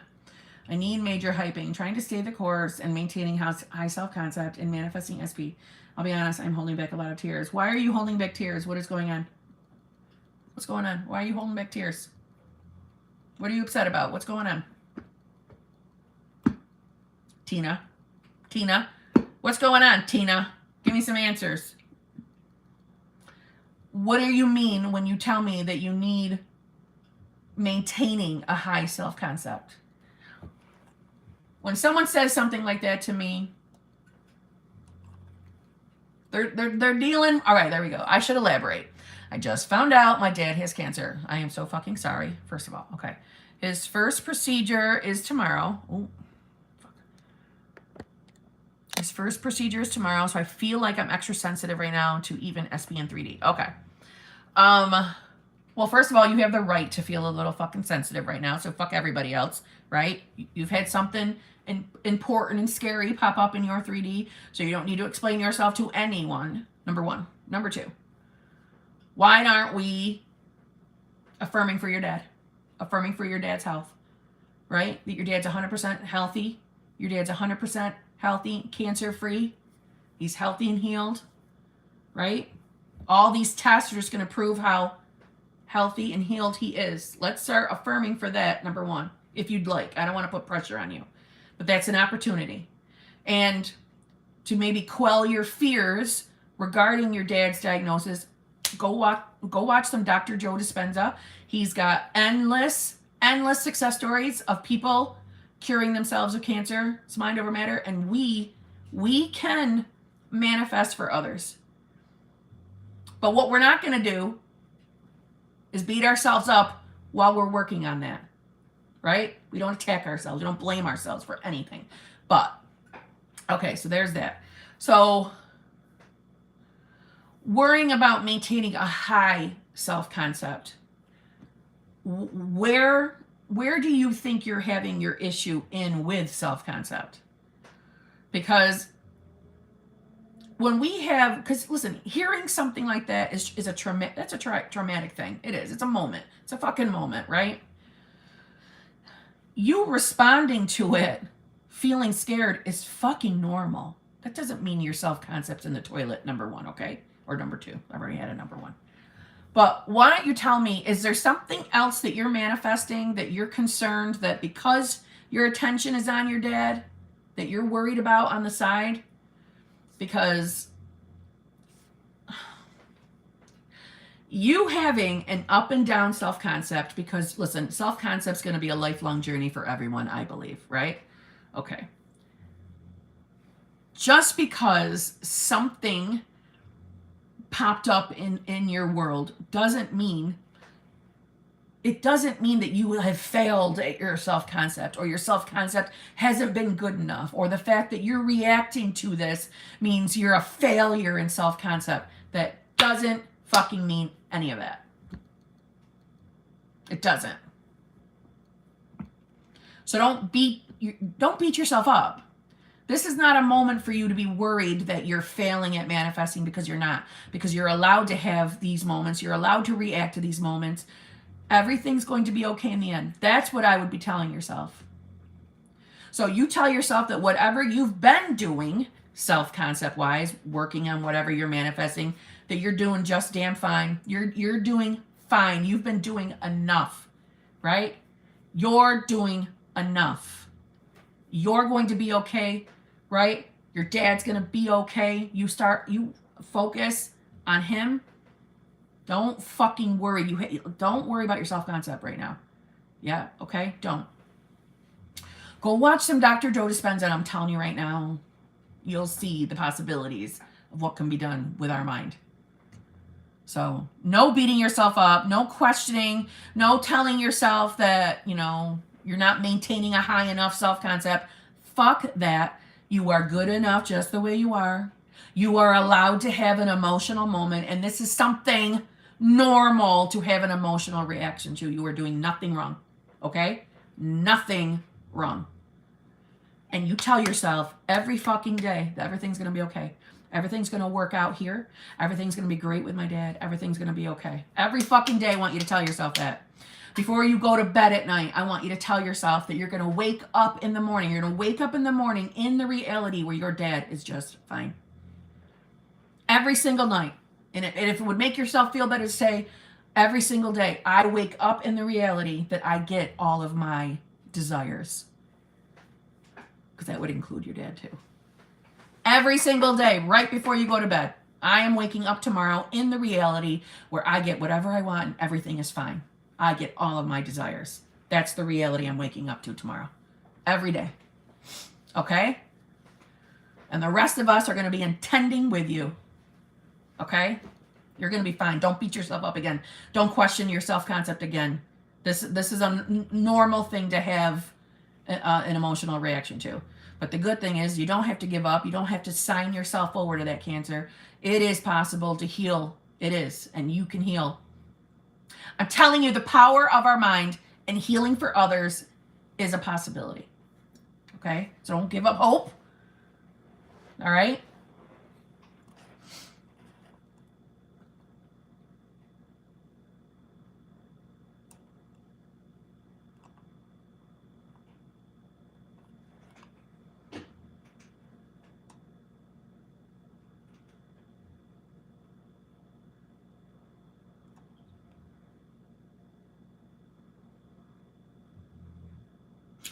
Steph Halsey also thought you straightened your hair. Do it.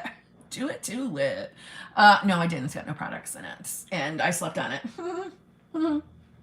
So no, it's got nothing in it. And I slept on it. I have straightened it before and I looked, I don't know. I have had naturally wavy curly hair my entire life. So when I see myself with straight hair, I'm like, who's that? Who is that? No, it's not for me. You know, I got this pumpkin head. It just doesn't look right with straight hair on it.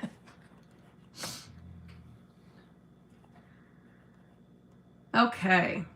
I want to revise past events that happened. So wait, I want to revise past events that happened so he can be happy and forgive me. I don't know if I should revise that it never happened or to revise for his forgiveness. I'm still with him, but I want things to be better between us. Okay. Well, you have options, Beatrix Batista. You have options. You have options.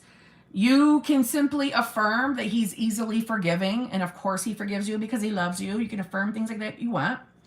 I like that you want to revise. I know me. I would revise. I would go back to whatever these events are that you're concerned that he's holding it against you. I would go back and revise them.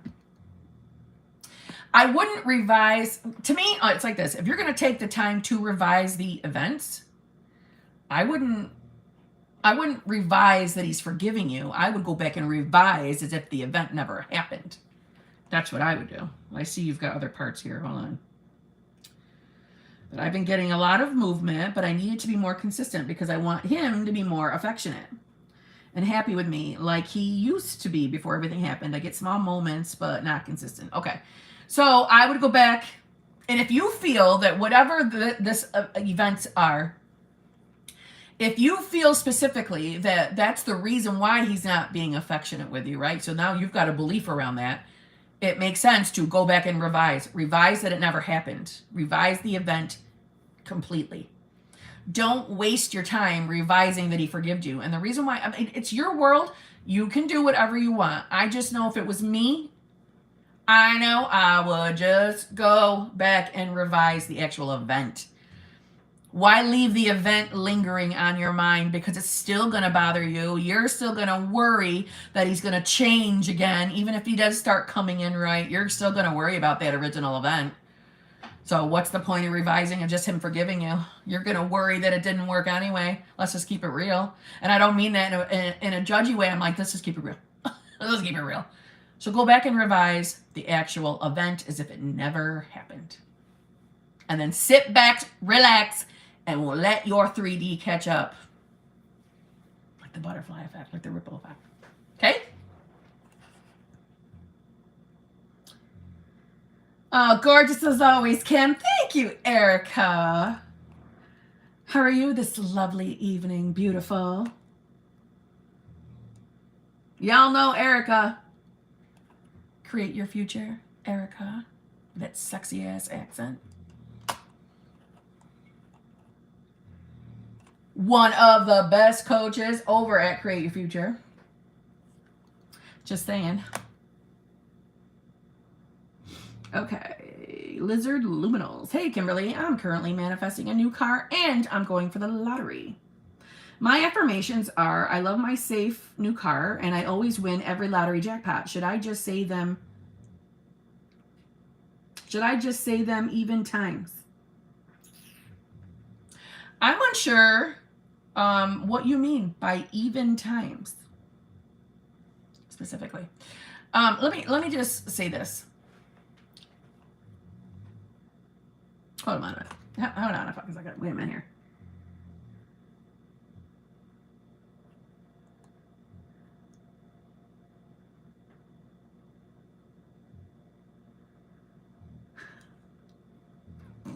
Okay. Let's see.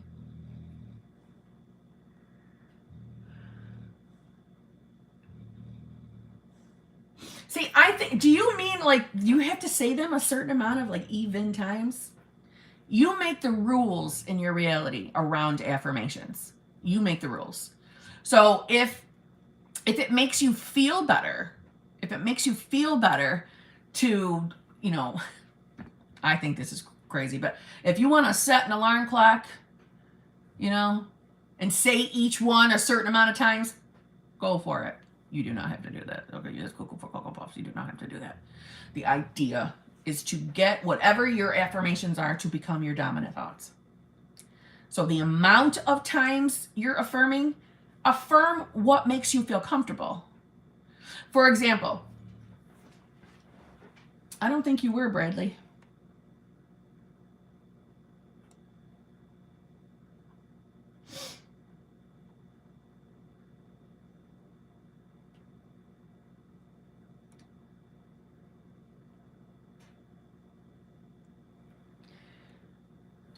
I don't think they were referring to you, Bradley. I don't think they were. Oh, okay. Hold on, man.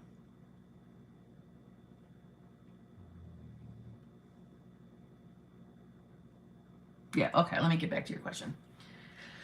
You can affirm as many times as you would like. You as the individual make the rules of manifesting in your reality. You do. So if it makes you feel good to say each one 10 times, even times, because that's what you wrote, because I'm not sure if you really mean the word even, but then go for it. If you don't, if one day you say one 5 times and the other 4, so it's not going to ruin anything.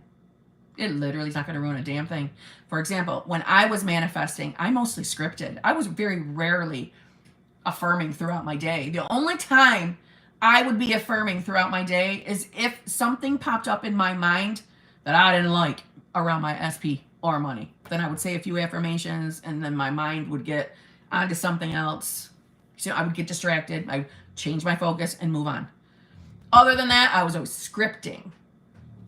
But there was no limit to how many times I could write things, right? It was a mind dump. I could write as much or as little as I felt like. I didn't always use the same affirmations every single day. You're allowed to change them up. See what I'm saying? So there truthfully is no set amount of times you have to affirm for anything. It is the repetition that changes our thinking, yes. But there's no exact amount. So you're free to do as you please. It's your dominant thinking that matters. So when it comes to thinking about money, the car, the lottery, that if you know that every time you think of it, you're going into the wrong direction, meaning you're going negative, like it's never going to fucking happen. Okay, if we know that we're mostly thinking in that fashion, we need to affirm a little bit more because we got to get your dominant thoughts to be you're the winner. You're getting whatever you want, right? But there is no magic number of how many times we should affirm something. There's no magic number. It's literally, it's an individual manifestation game. There's no perfect right way, I think, to manifest. The idea is it's your dominant thinking. Your dominant thinking, they become your inner beliefs and assumptions. That is what we're manifesting from, right? But everyone has their own little manifestation game, and that's okay. That's why this works. As individuals, that's why we get to make the rules. So don't feel pressure that you have to say anything a certain amount of times. Don't put rules on yourself. There are no rules. Okay?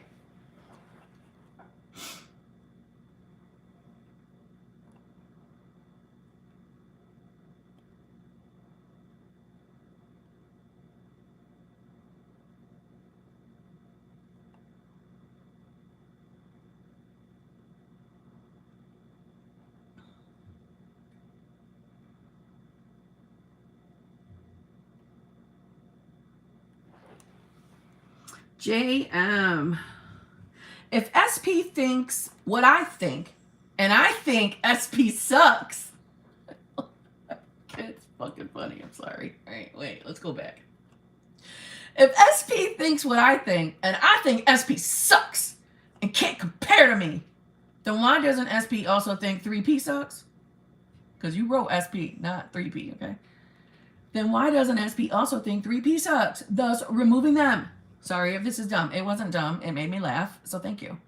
Let me reread it. You know me, sometimes it doesn't settle in for a second. Hold on.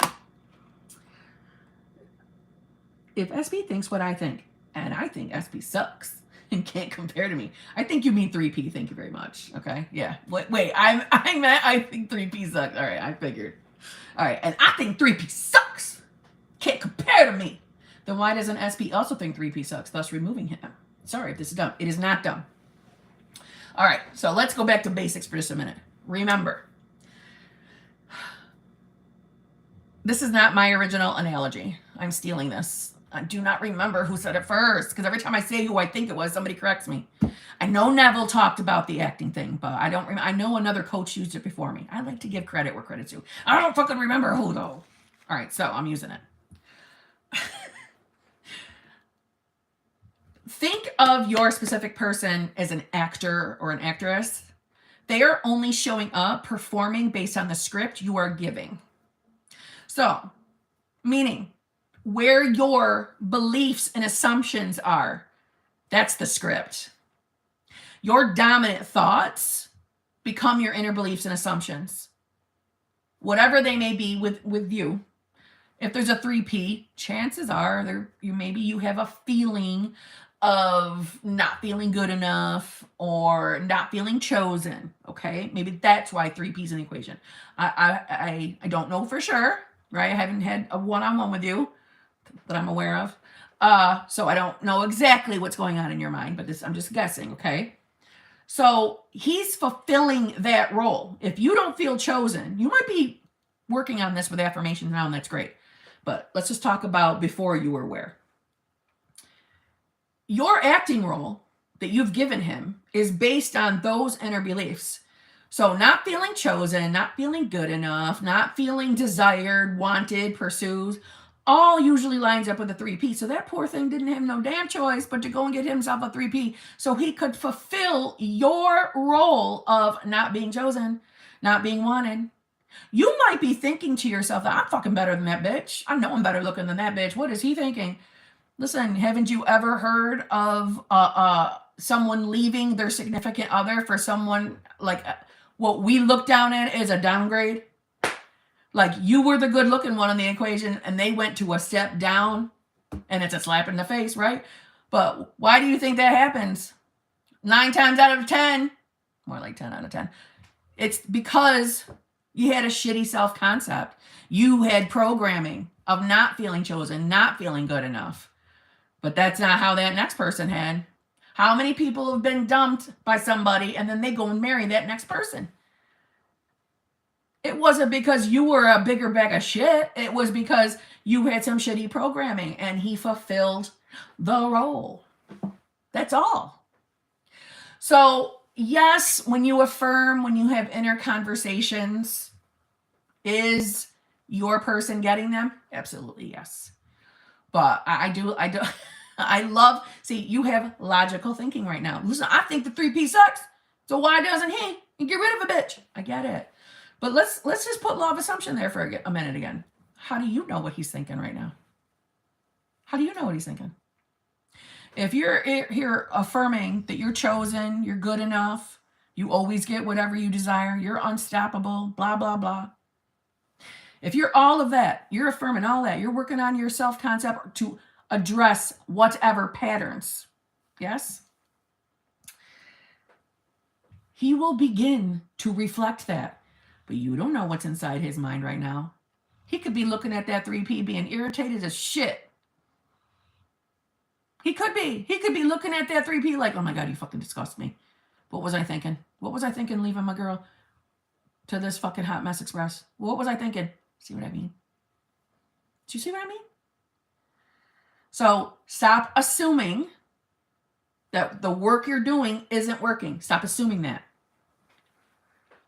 But I do want to tell you, the idea to remove a third party is to stop giving them free time in your mind. Stop putting them in your awareness. That's how we get rid of them. Okay? So the more you're thinking, I'm better than that bitch.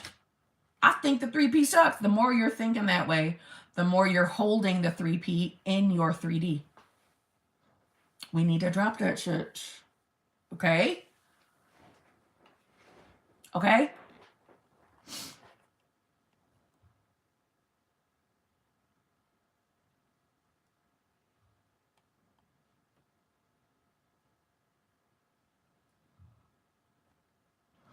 Pat's here. Hi, Pat. How are you? Yeah, he can't get hard without me. I love that. I use that one. Oh, Taurus. Listen, Taurus moon. I like your name just because it's Taurus. Well, mine's not Taurus moon, though. Mine's Taurus sun. I'm a Taurus sun, but I'm born on a cusp.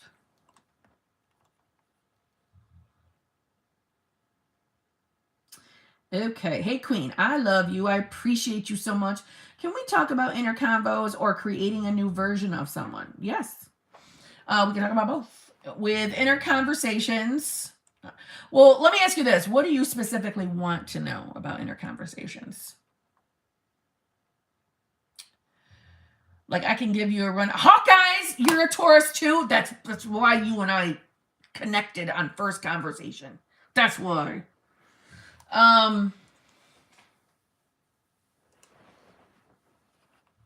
not gonna lie, Hawkeyes, I was even telling my kid about you last night. I loved you. I loved you last night. Okay? I loved you. I loved you having my back last night. I told my son all about you. Ooh, you're April 27th. I'm May 19th. So I'm on that cusp. So I got a little bit of Gemini and a little bit of Taurus. But my stubborn bitch is definitely Taurus.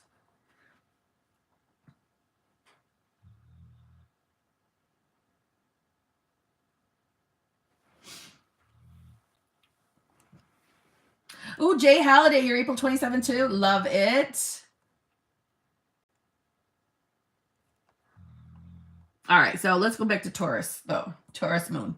So with inner conversations work exactly like affirmations. Your person is getting them. And listen, to anybody wondering, how do people get our affirmations? How do they get our inner conversations? Because we are all connected still up here. Our consciousness or whatever. Our consciousness. We're all connected. So that's how they're getting. I like to think of it like, thought transmissions, right? But that's essentially how it's working. Inner conversations are just literally conversations that you're having with your person. I do have someone special in my group testing out a different way to do inner conversations and is having success with it, but I'm not putting it out here till she has some more, because she's like, oh, she's testing shit, it's working, and I love it, but we're not going to talk about it yet. I'm saving it because it's good. Well, I think I'm saving it. I think she's going to let me talk about it. I think she is. But anyway, so You're talking to your person, literally conversation with your person. You do not have to hear them talk back to you, though. Some people do. You don't have to, though. It's still working. I know it's still working. I was being careful, Ramsey. I was being careful just in case, right? Keeping it under lock and key for now. So the reason why I know it works, even if you don't hear them talk back, is because I was doing it relentlessly when I was in solo vacation number 2.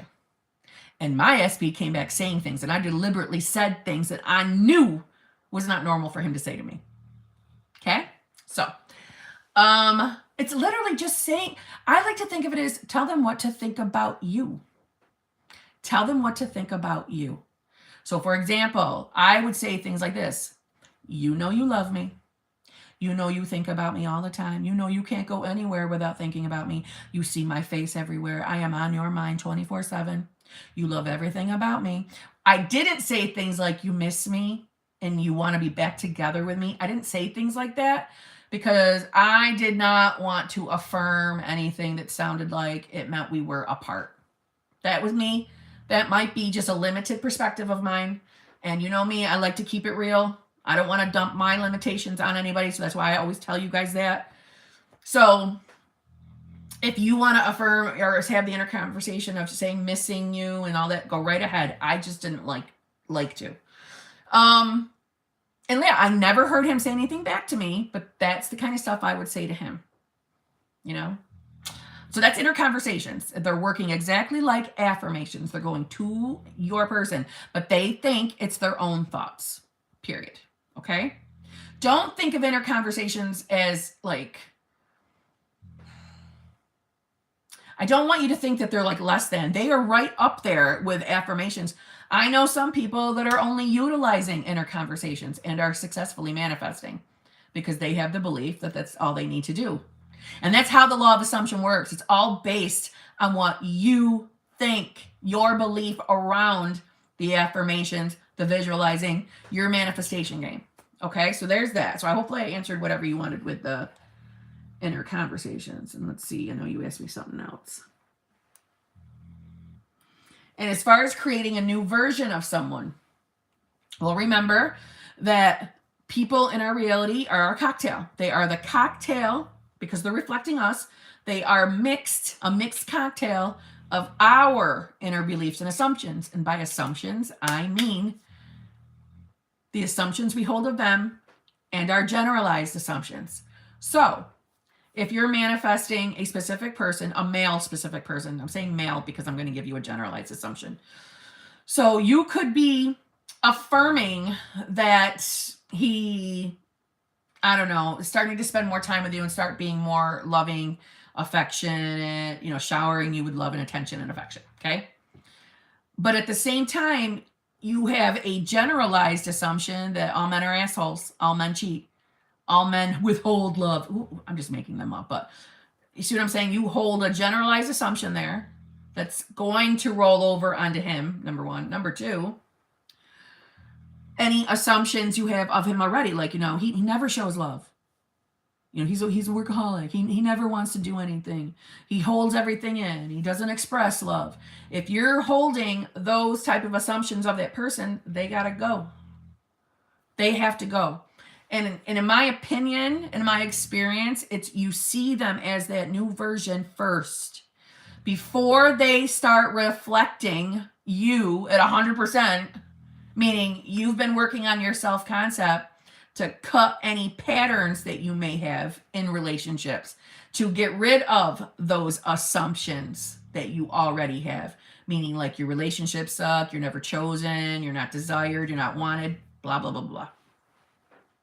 While you're working on your self-concept to work on all of that, he will begin reflecting it. But it's almost like we literally need to see him as that new version now, no matter how he's still showing up, which, yes, can be triggering. But that's when we muster ourselves up the power where we're like, nope, I know everything's going to be okay. I have nothing to worry about. Blah, blah, blah, blah, blah, right? I know I'm going to get what I want because I always get what I want. I've been working on this, so I know he has to change. I know he's going to become that new version, stuff like that. So we see them as that new version first. Okay? That's how we recreate someone. Oh my God, do you hear this dog? Just like the lawnmower.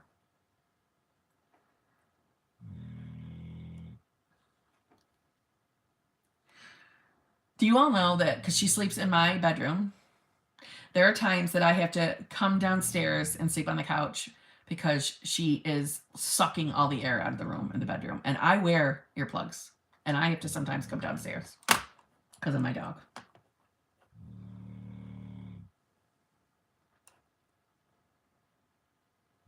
Hillary Reese.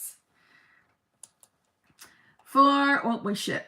I just lost it. All right. For people doubting, keep going. Kim can attest to my story this week. I doubted myself and don't forget, it's okay to be human and have emotions. Abso-fucking-lutely. Hillary's on a damn roll, though. On a damn roll.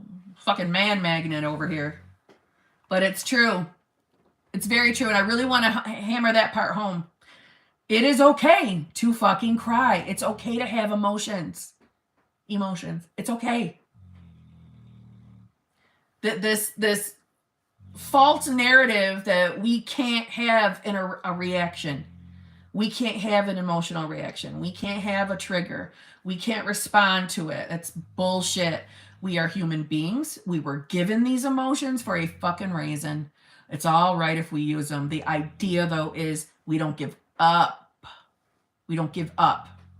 You might feel like you're giving up while you're having those emotions, but you'll get your shit back together. You get back up on your game. You never give up. Hillary doesn't give up. That's why she's getting fucking man magnet fucking train here.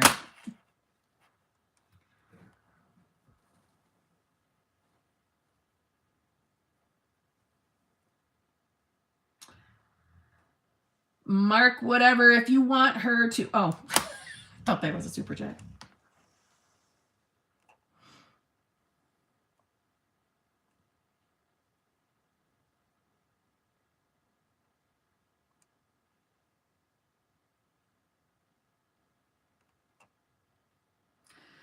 Wishy3! Wishy, I didn't even see you here tonight. I'm really tired, so I won't be staying long. But hey, Kim.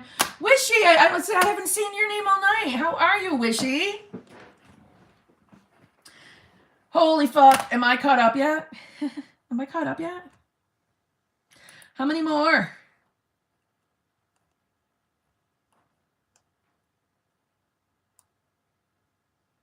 That advice came in clutch for me tonight. Ooh, love it. I love that you said clutch.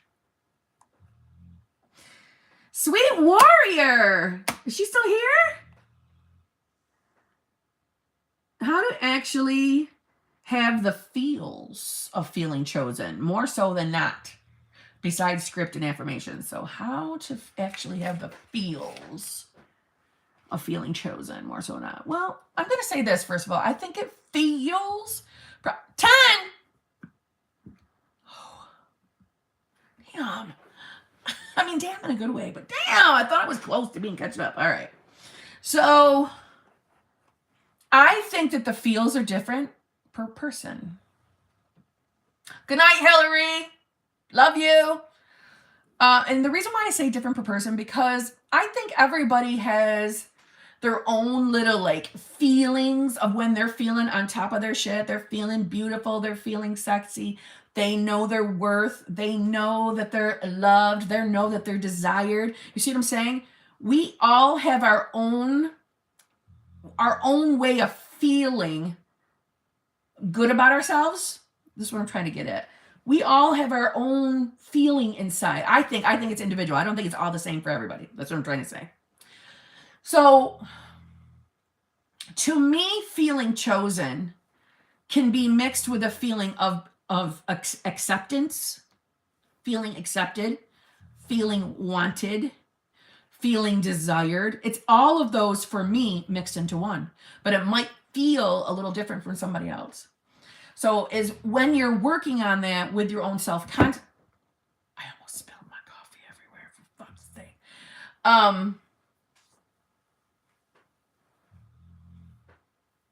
I forgot what I was going to say, for fuck's sake. Oh, when you're affirming or scripting, yeah, I know, about how to get it. When you're working on it, for me, because that was something I had to work on with myself, I don't want to give you this false narrative that I was fucking feeling it when I was scripting it. I didn't always feel that way. I didn't. It came with repetition. Or for me, it would come in spurts in the beginning. Like if I felt good about myself one day, I would look at myself and feel content with me and feeling like, yes, no, I'm worthy of love. It would become like a thought. But I didn't feel that way every time I scripted it. I don't always, especially working on self-concept, I don't always feel what I'm writing or what I'm affirming. In those moments, I don't. It's the repetition of it that will gradually change your programming so that you will start getting feelings. But I don't always feel like it's going to come while you're actively affirming and scripting. It didn't for me.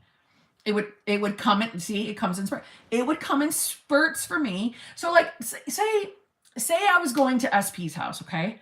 And I'm getting ready and looking in the mirror. I would get like this wave of content with myself, my appearance, all the things that I'm usually insecure about. I would feel content with it.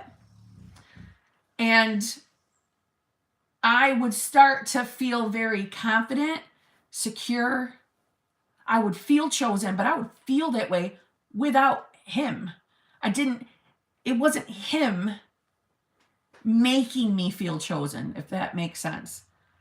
I was just starting to naturally feel worthy enough, good enough to be chosen. And like I said, it came in spurts. It was sporadic. I would go up and down, for a lack of a better way of describing it. Over time, it became more and more consistent. Hence why I have the theory that self-concept's a lifelong journey. Hence why we do not have to be perfect in order to manifest. It's a journey. But that's how it was for me. So don't feel like you have to feel things when you're affirming and scripting. I never did. Ever, ever, ever. If anything, initially, I didn't even like affirming self-concept shit. I hated it. It felt corny. It felt corny, though, because there was something within making me feel uncomfortable affirming for those things or scripting for those things. It just got the repetition of made it easier over time.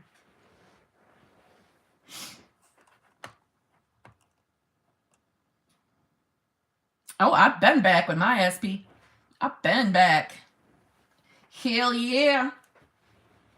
Oh, I've been back. And I say that with pride because I did it. I did that.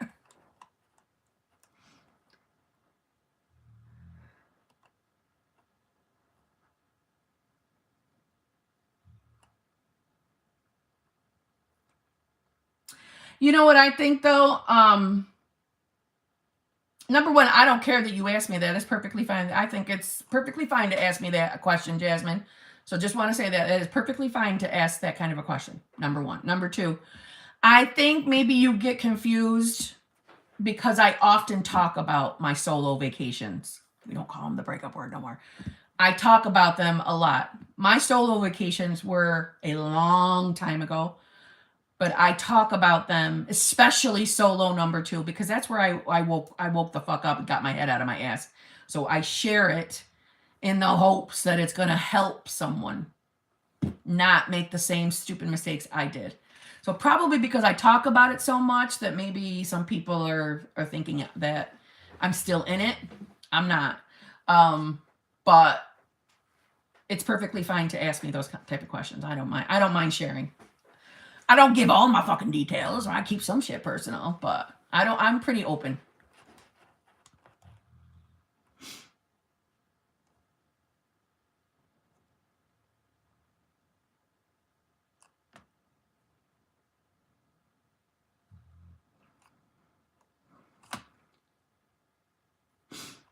Let's see, Lanny. Where am I, Lanny? Okay. Simone Brown, thank you very much. Kim, feeling super upset. SP showed unfavorable for the 5th time, despite my self-concept in living in Ent. I'm just feeling discouraged, and I don't know. Simone Brown, number 1. I'm going to chastise you for something, okay? I don't like that you're counting. I don't like that you're counting how many times he's showing up not conformed or not the way you want. I don't like that. I don't want you doing that. All this time that you're keeping count. Oh no. Don't be sorry for you're not complaining. Don't apologize. You're having a moment and that's okay. Don't apologize for that. Don't ever apologize for stuff like that.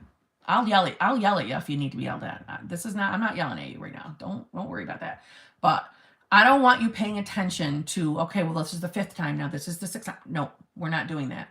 Because when we are focused on how many times they're showing up, not conformed yet, we are doing what in those moments?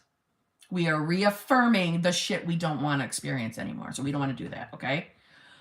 I know it's fucking disappointing, especially when you're actively doing the fucking work. It's very, very discouraging when they are showing up a different way. It is. It is very discouraging, and I know that. But it does get better. It does get better. When they show up, not as the version we prefer, okay? It is, I know it can be hard. We have to remind ourselves that they are conforming with our changing, meaning the work we're doing on self-concept, they are conforming. It's because they're reflecting us, right? They're changing with us, but they are on a lag. They are. And when they are showing up as that old version, that's the moments for you to be saying, okay, this is the fucking old story still playing out. You know, it's the old story. It's going away because that's not my new story. This is not my new fucking story. This is going to end soon. I've got nothing to worry about. He's going to change. He don't have a fucking listen, he ain't got free will. There is no choice. He's got to reflect my self-concept. I have nothing to worry about.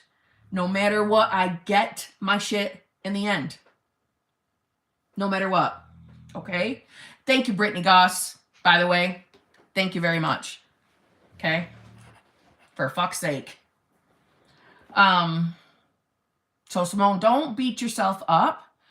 I don't want you to worry that because, let's say it like this. You're getting frustrated because of these different experiences, right? Meaning now we're on the 5th time he showed up not the way we want. We get frustrated. But see, don't look at him and your 3D as, well, because you're showing up this way, that's not in line with my manifestation. So that, what does this mean? Does this mean I'm doing something wrong? You see what I'm saying? Does this mean I'm doing something wrong? Do you see what I'm saying? No, it doesn't. Doesn't mean you're doing anything wrong. It's old story playing out. Never look at the 3D like it's permanent. Never look at the 3D like it's permanent. It is ever changing, and it's going to change. It's going to line up with the work you're doing in your 4D. It's going to. So I know you're frustrated today, and I get it, but chill. Chill. You're going to be okay. Okay? Let me say this. I just felt like every time he shows up, it's feeling like more severe. Every time in the 3D, like closer to a divorce. Okay, but the more you're marinating on that, the more you're thinking that, the more you're telling yourself that, what are we doing? We're marinating in what? The opposite of what we want to experience. The opposite of what we want to experience. See what I mean?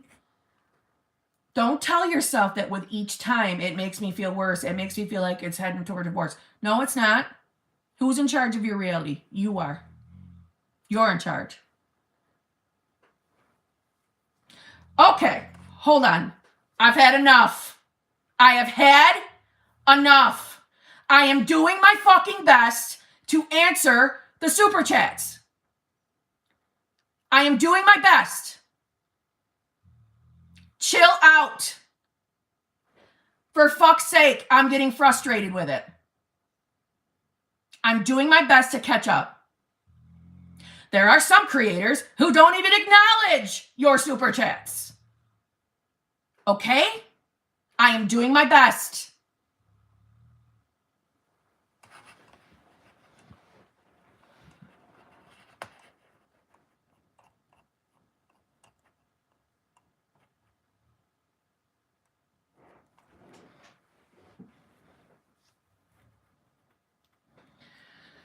Simone, you're going to be okay.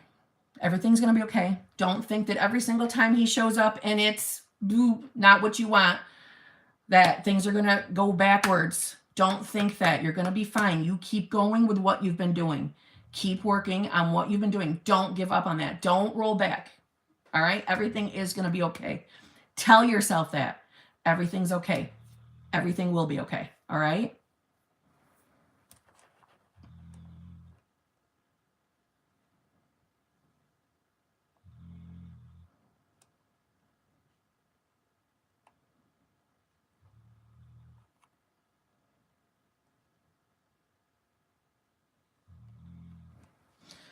Jesus.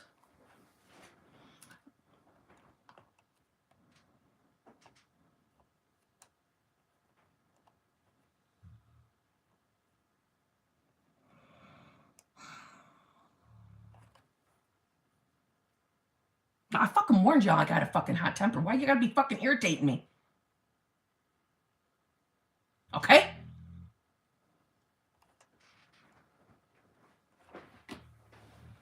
I love you too, Brittany Goss. I appreciate you.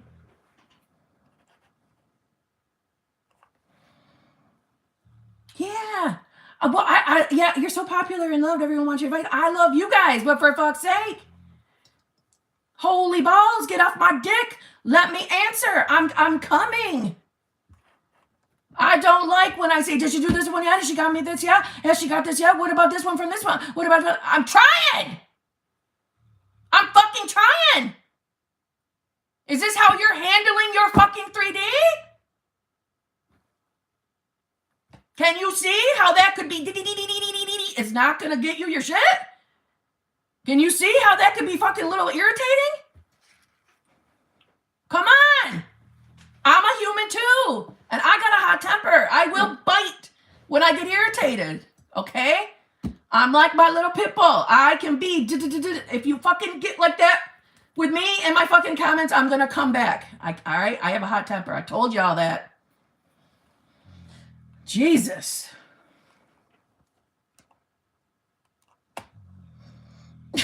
But through it all, poops asleep, chopping logs. Oh, God, thank you. That made me laugh. Yeah, desperate, needy energy gets you nowhere. Team hot temper. Love you. Well, I'm just saying, guys, Jesus. I'm trying. Oh, I love you, Pat. I love all y'all. I do. Fuck. All right, let me get back.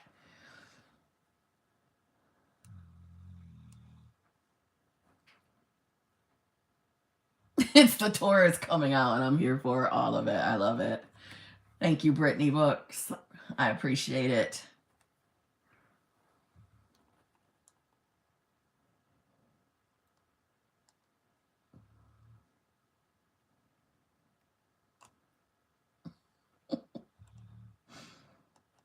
All right. Rebel Angel. Met a guy who was everything I have been scripting.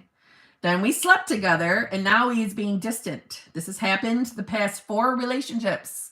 Please help Kim. Okay, you have clearly an inner belief, right? It is a Taurus energy. I am a Taurus with an Aries moon, okay? I got a temper. And I'm Gemini rising. I will bite if I get irritated. And I don't care. I don't care. I'm not ashamed of it. We all know I'm the coach that, listen, I don't give a shit about if I'm manifesting it or if everyone is you push out. I do not care. I will bite back. It's my personality. I'm not changing. Okay? I can't be nice, auntie, mommy energy all the time. Sometimes I bite back. Moon Goddard, do you have a hot temper? Do you have a hot temper too? And Brittany, your sister's the same way. See, man? See? Okay, so Rebel Angel.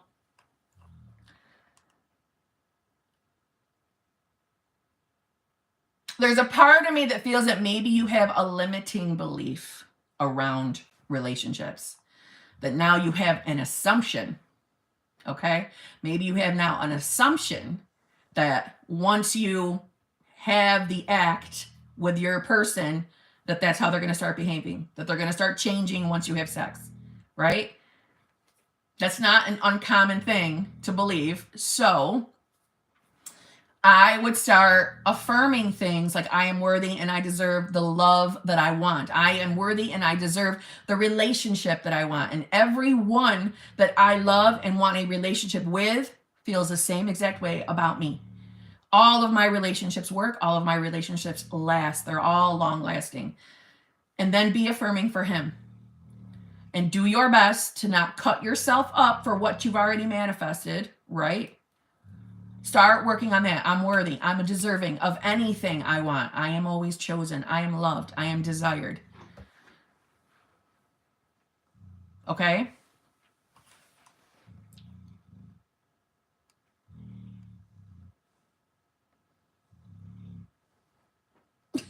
Poop sleep is hashtag goals.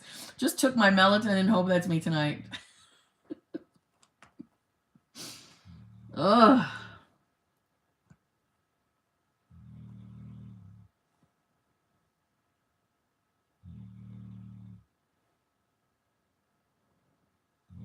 Yeah, and Brittany, I 1,000,000% appreciated your comment. I appreciated your comment. I loved your comment. You're my girl. That Aries moon did pop out. I warned y'all know me by now. I can take so much and then I bite.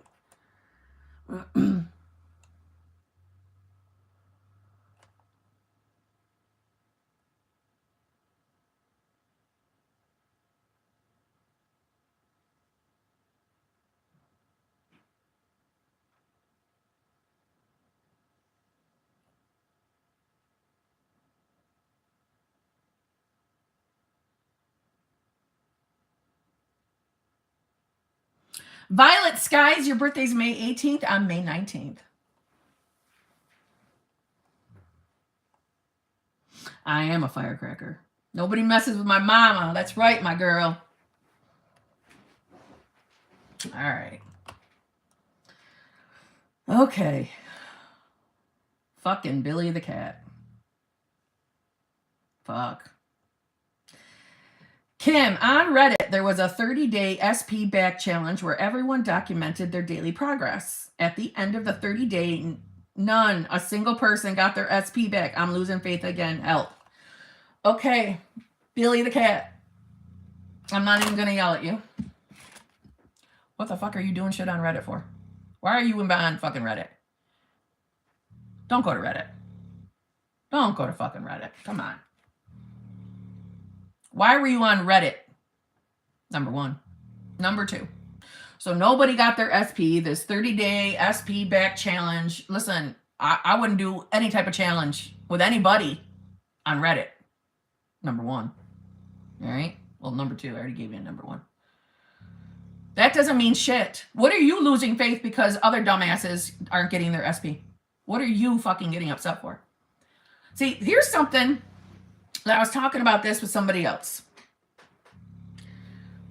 When it comes to, I'm going to use my group, my little channel membership group as an example. I don't like old stories to come into my channel membership because it can trigger other people. It has triggered other people. Let me word it like that. It has. So because I do not want that energy, I don't want it triggering other people. I don't want old stories in, right? Okay. But at the same time, it does make me think, it makes me wonder, okay, why is it triggering to you? Why is somebody else's scenario triggering to you? And that's not a judgment, it's a question. Why is it triggering to you? So I'm asking you, why is it triggering to you that everybody else didn't get their SP? That's not your scenario. That's not your 3D. And if you know that you are on that fine line of you're going to lose your shit because other people didn't get their SP, why would you join a motherfucking challenge that you knew you're going to lose your shit for if nobody else got their SP? Do you see what I'm saying? Billy the Cat, you're not listening to me. I told you to work on your self-concept. Not join SP challenges. You're not ready for SP challenges. You knew you weren't ready for an SP challenge. No challenges, unless it's self-concept challenge. You are banned from SP challenges. The only challenges you are allowed to join are self-fucking-concept. Billy.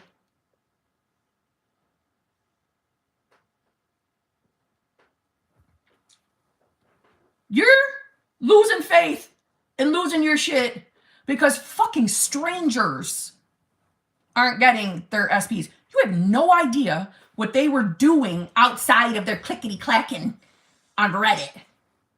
You have no idea what they were doing in their lives. You have no clue. You don't know that they were actually on their manifestation game. And more than likely they weren't, because they were too busy hanging out in fucking Reddit and talking shit about everybody. See what I'm saying? Stay off Reddit, stay out of SP challenges, and work on that self-concept like I've told you multiple weeks in a row. Stop looking at other people's situations. Do you want to know why? No, but listen, do you know how BBL works? Honestly, birds before land, do you know how that works? When you're actively manifesting something and you're doing the work in your mind, so you've impressed your subconscious now with your affirmations, yes?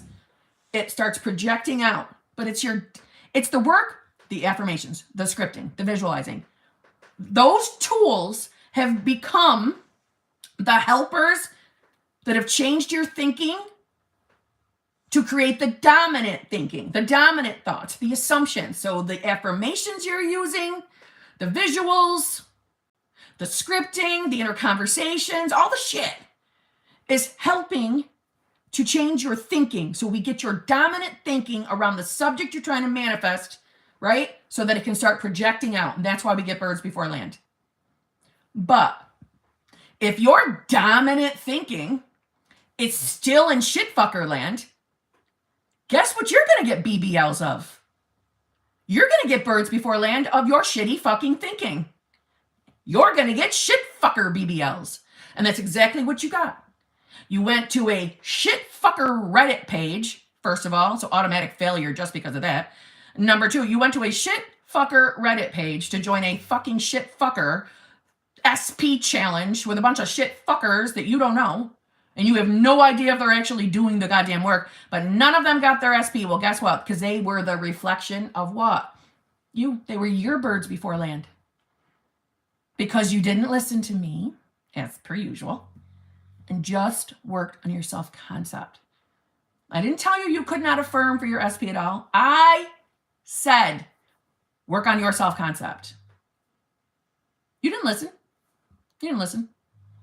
You literally, right after you and I talked, you went right back outside. You hopped back into your car. Your license plate is shitfucker, by the way. You hopped right back into shitfucker vehicle, and you went right back to shitfucker land. And you've been partying in shitfucker land this entire time, and now you're coming back. You're coming back, same damn license plate, same damn car, same damn mindset. And you're telling me you're losing your faith because you've been partying with shitfuckers. You're losing your faith. You don't listen to me. You don't listen to anything I tell you. You don't listen to me. At this point, you know that I know that you don't listen to me. So you're not doing the damn work at all. You're joining shitfucker shit. Now what? What do you want me to do? What am I supposed to tell you? Tell you all the things you should be doing so you can hop back into your shitfucker vehicle and drive back over to shitfucker land and not do one drop of it? But I know what you're going to do. You're going to come back and you're going to say, I've been working on it. No, you haven't. Nobody in shitfucker land is working on their self-concept. That's just, it's not happening. Okay? Nobody is. That's why it's shitfucker land. So I don't know what to tell you. You are officially the first person that I don't know what to fucking tell you. I know you ain't listening to me, so why am I wasting my fucking breath? You already know I'm irritated tonight. Okay? I was in a good mood. But once I'm irritated, that's fucking it, okay? So what the actual fuck? Do you really want your recipe? Do you really want your recipe?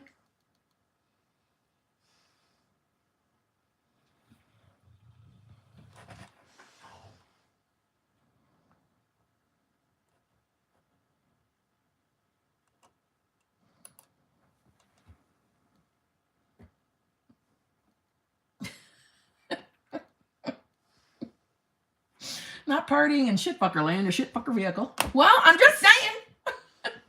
The engine's starting sound. Did I wake up, Pooh? Nah, she went back to bed.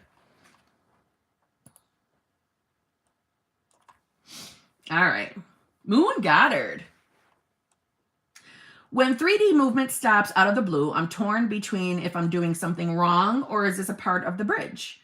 And how much to affirm in a day? Okay. Always, no matter what's happening in your 3D, no matter what it is, you always give it a good meaning. Okay? Dead serious. Always give it a good meaning. Even if it's the total opposite of what you're trying to manifest, you give it a good meaning. You tell yourself it's just a part of your bridge. Just a part of your bridge. Just another board down on your bridge of incidents. Absolutely nothing to worry about. It doesn't have to mean anything. Don't give it a shit meaning. Okay? Number one. Don't think you're doing something wrong. We never tell ourselves that we're doing something wrong. Okay? I was about to say something really sarcastic about, but I'm not going to do it. I was going to say something sarcastic about, but I'm not going to do it. So anyway, not about you, but I was going to say something about Billy the cat. Not listening to me, but I'm not going to. So don't tell don't tell yourself that you're doing anything wrong. Don't do that. When our 3D is reflecting like the hot and cold, back and forth bullshit, that is just old story playing out. Nothing more. Don't give it more meaning. Okay? So you tell yourself, no matter what it is, hot or cold, it's all aboard on your bridge. You're still getting what you want. Nothing to worry about. You've done nothing wrong. You're never doing anything wrong. You're always doing everything right. You're always doing enough. Okay? And how much to affirm in a day? There are no limits on what you can affirm or how often you can affirm or how many. There's no limits on affirmations. It's completely up to you. Completely up to you. It's what you think. So the idea is tell yourself you're doing enough. If you only want to affirm in the morning, you tell yourself that's enough. I'm going to get what I want just because I do that. And I'm telling you, it'll work. Why will it work? All I ever did when I first started this shit was scripting. Scripting. If something upset me during the day on a subject that I was manifesting in, I would say a couple affirmations in that moment, but eventually I would go right back to scripting. If I was really high anxiety and I was home, I would script. I would script my balls off. But that's what I did. I was not affirming out loud. So my point in telling you that is there's no limits. Affirm as much as you want or as little as you want. As long as you are telling yourself that what you're doing is enough to manifest, it'll be enough to manifest. That's how this works. You're creating the assumptions, the beliefs about your own manifestation game. That's why you get to make the rules. That's why some people get to visualize to manifest. Some people just script. Some people just affirm. Do what feels good to you. Period. So you're not doing anything wrong. Don't tell yourself that anymore. Everything's aboard on your bridge of incidents. Everything's fine. Don't lose your shit when things go cold again. It means nothing other than old shit playing out. Period. Okay?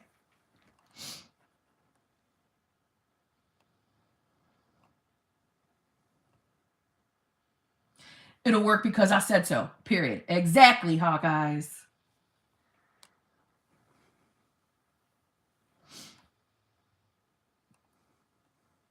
Brazilian butt lifts all day. I know. BBL's ruined for me. It's ruined for me.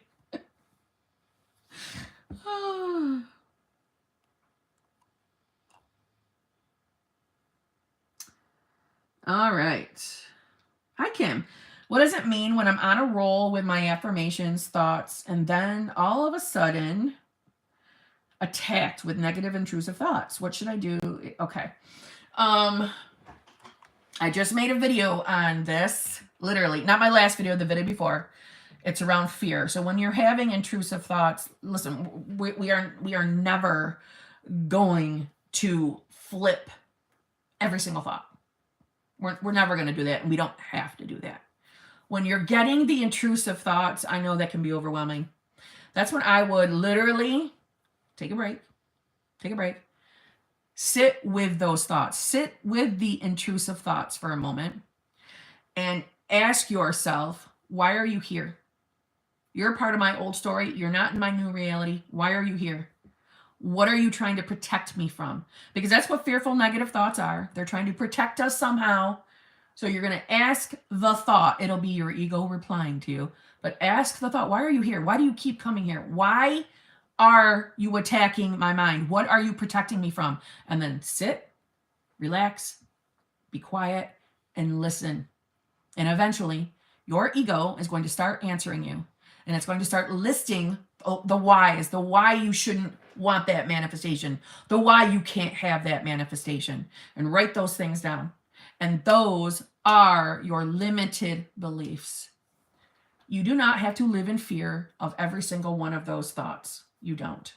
I know intrusive thoughts can be extremely overwhelming. I know that. You do not have to live in fear of them. Don't start saying to yourself, oh no, are these thoughts becoming my dominant thoughts? What am I going to do if these create? What if I can't change my mind? What if I can't shift my focus? Don't do that. It is the fear around us fearing the thoughts that keeps them coming at us. And it's when we realize, well, no. That's my old story playing out.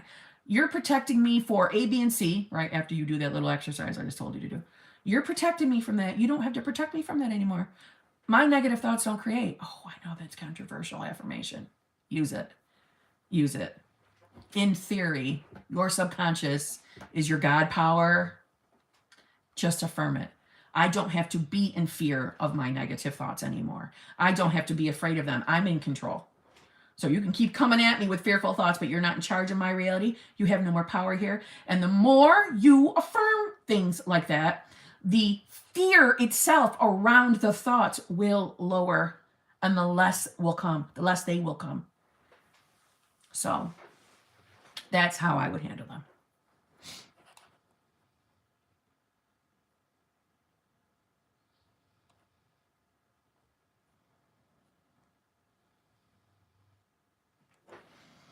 Kimberly is dope as dope. Thank you, Violet Skies. Guys, I saw a reel with a girl that looked like SP2 today. Love it. Hi, Amber. Hype? What do you mean? Gwen Boyd? Hype? What are you talking about?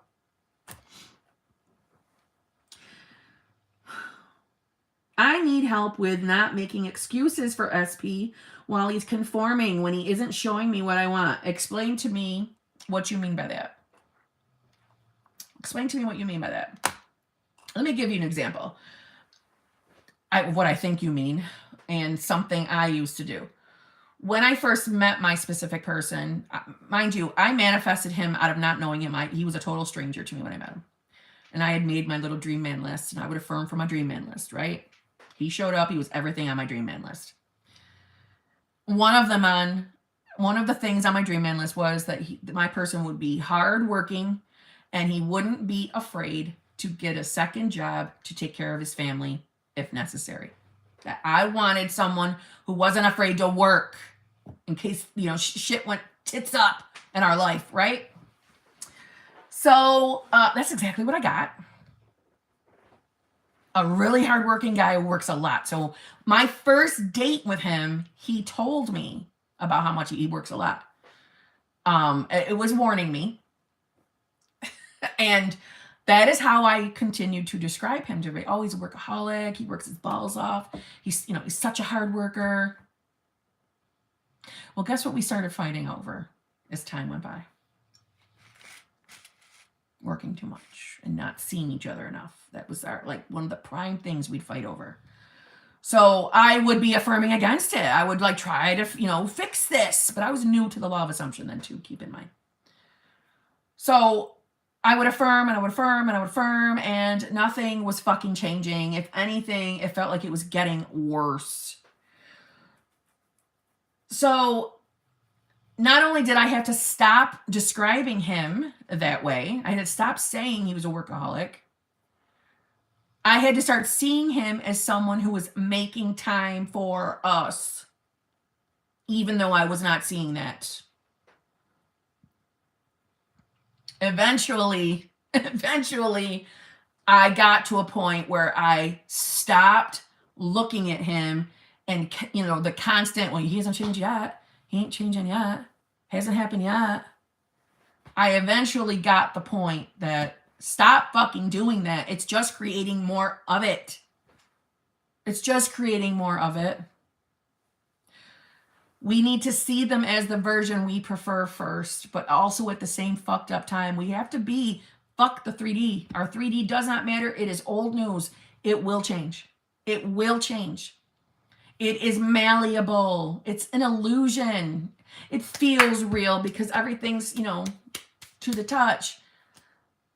I make excuses as to why he's not here or messaging me first while I'm thinking, yeah, of course he's my boyfriend. It's all good. He's allowed to scroll Insta without messaging me immediately. Okay. I understand why you're doing that. I get it. I used to do similar things, by the way. I used to do similar things. That is where the fuck the 3D starts to come in. And that is where working on our self-concept, on whatever is making us feel that we are unworthy to be treated like a priority, like we're the most number one thing in their life, aside from children, if they have children. You see what I'm saying? That is him reflecting the acting role we gave him.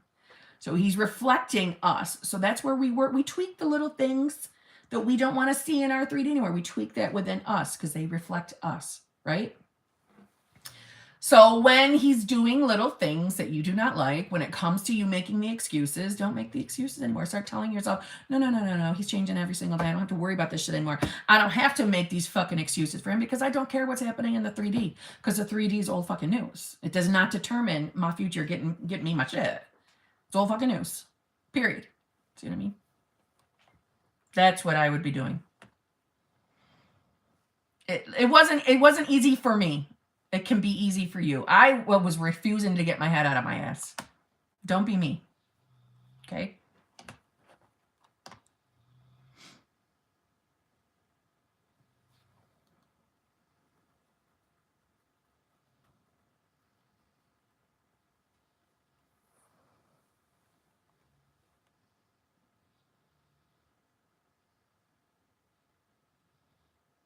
Oh my God, Lisa. Yes. Because what you wish for, you just might get it. An old adage that holds new meaning. I totally fucking agree. Totally fucking agree. Totally fucking agree. Okay, I'll start that. We'll talk every day, all day, so it's weird. Trying to get through this. You'll do it. You'll be fine. You'll get through it. It'll get easier each time you do it. I promise. He'll change. If you want to be chosen, but you have a belief that it's not safe to be chosen, what is the best way to proceed? Safe, meaning all eyes on you. Expectations. Ooh, interesting. That's you still not feeling good enough, though. It's not necessarily, well, you may have a belief within you that I don't feel chosen, and you want to work on it. But see, if your mind is going, okay, but wait a minute, what if I am chosen? Now everybody's going to be expecting shit out of me. That's not feeling good enough. You're not feeling good enough. You're not going to show up good enough. So I would be affirming, not only am I good enough, I always show up knowing exactly what to say. No matter what, everyone looks at me and sees that I have my shit together, whether I really do or not, right? It's not feeling good enough. When we don't want the spotlight on us, it's because we're not feeling good enough. So we should be affirming things that we're good enough. It's no different like when you were a kid in school, right? And your teacher would call on you to read in class. And you weren't paying a fucking bit of attention as to where everybody else was reading the books. And you're like scrambling to freaking figure out where she left off. Oh, that highlight. We feel less than. We feel, oh my God, I'm a fucking loser. I'm going to be dead. Right? All eyes on me. We don't feel good enough. So I would be affirming against that. Of course I'm good enough. I'm amazing. I'm worthy. And I deserve everything I desire. I'm worthy of being chosen because I'm perfect as I am. I'm good enough as I am. If the spotlight's on me, that's fine because I show up perfect all the time because I fucking am. I'm perfect now. I'm good enough now. Okay?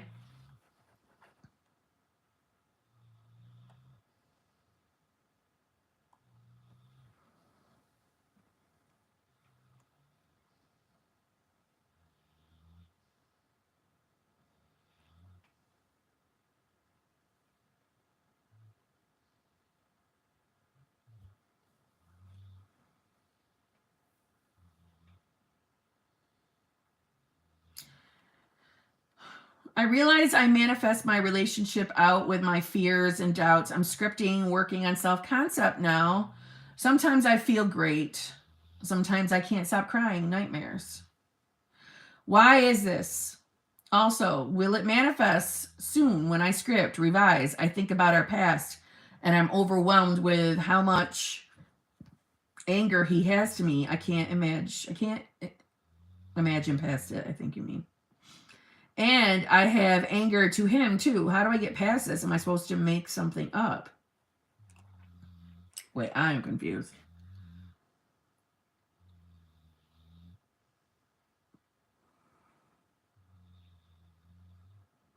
I realized I manifest my relationship out with my fears and doubts. I'm scripting, working on self-concept now. Sometimes I feel great. Sometimes I can't stop crying, nightmares. Why is this? Also, will it manifest soon? I cannot tell you when anything will manifest, number one. When I script, revise, I think about our past and I'm overwhelmed. All right, so then you haven't revised it. You haven't revised it. If you're still thinking about the past and you're getting overwhelmed with it, and either one of you having anger, you have revised nothing. You've revised nothing. If it's still fresh, you've revised nothing. You need to go back to whatever it is that you're concerned that he's angry about or that you're angry about or you're both angry. You've got to go back to whatever the initial experience was and go back and revise it. And when I say revise it, yes, you are changing literally what happened in that moment. What happened in the moment. And you reread it or you revisualize it multiple times. It's very rarely a one and done. But there's no sense in hanging on to anger for anything. Because it's like, be angry at yourself. You manifested it unconsciously, probably, right? It's not about blaming yourself, but instead of holding the anger, you manifested it. He's the actor in your movie, right? The actor in your role, right? You gave him the role, so it's actor in your play or whatnot. So to me, I get it. In the moment, I get it because I have a hot temper and I react too. But to keep going on with the anger, why are we holding on to that? I know when people hurt us, it's natural that we have an ill feeling towards them, right? It's normal. But over time, once you've accepted that you're the one creating everything in your reality, it's like, why are we still mad at them for showing up, performing the way we've written the script? See what I'm saying? At some point, we have to realize, do we want the future to be better? Do we want things to be better in that relationship? Then why are we hanging on to shit from the past? And if it's you not being able to let it go, you've got to revise it and then drop it. Okay?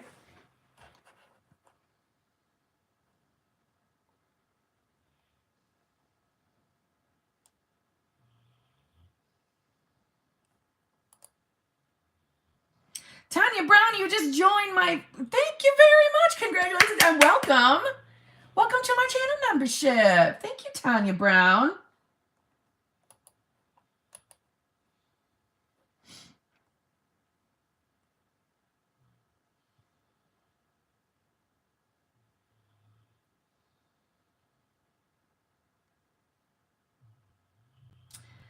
Kim SP said my affirmations 2 times, but never came back. Last week, he told me he wants to break up with 3P.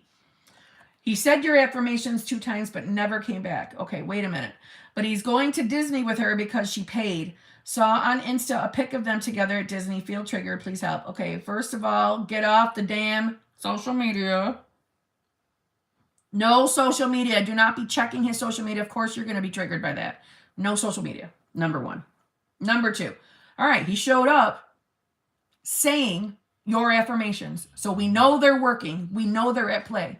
But it is very normal, especially if your thoughts have been hot and cold, hot and cold, hot and cold. Yes? He's reflecting that, and it's nothing more than that. Hot and cold. Now he's hot and cold. Don't waste your time being triggered by what's going on right now, right? That's manifestation of your old shitty thinking. If you're working on whatever patterns that are at play in your relationships, if a third party's in the equation, and if a third party's ever been in the equation in any other relationship, there's a good chance you don't feel good enough, you don't feel chosen, right? Hopefully you are working on that self-concept wise, yes? He will begin reflecting that. He's already saying your affirmations, so you know it's working. So don't start giving everything a negative meaning. I know it sucks that he's with 3P right now. I know it does. I'm not making light of that. But remember, the more we keep putting our focus on shit, especially going and looking at their damn Disney pictures, you are holding 3P in your reality. Stay off that social media, especially if you're going to be triggered by it. Okay? There's no reason for you right now to be worried or have a panic attack. It is your old story playing out. You continue doing the work. Your work is already coming out. You're already getting validation. You're already getting validation by him reciting your affirmations. So keep persisting until your old story fucking finishes. Let's decide your old story's all done. Old story's all done. Old story's all done. He's with me and only me. He loves me and only me because I always get chosen. I'm always the priority. I'm always worthy and deserving of everything I fucking desire. Period. Okay?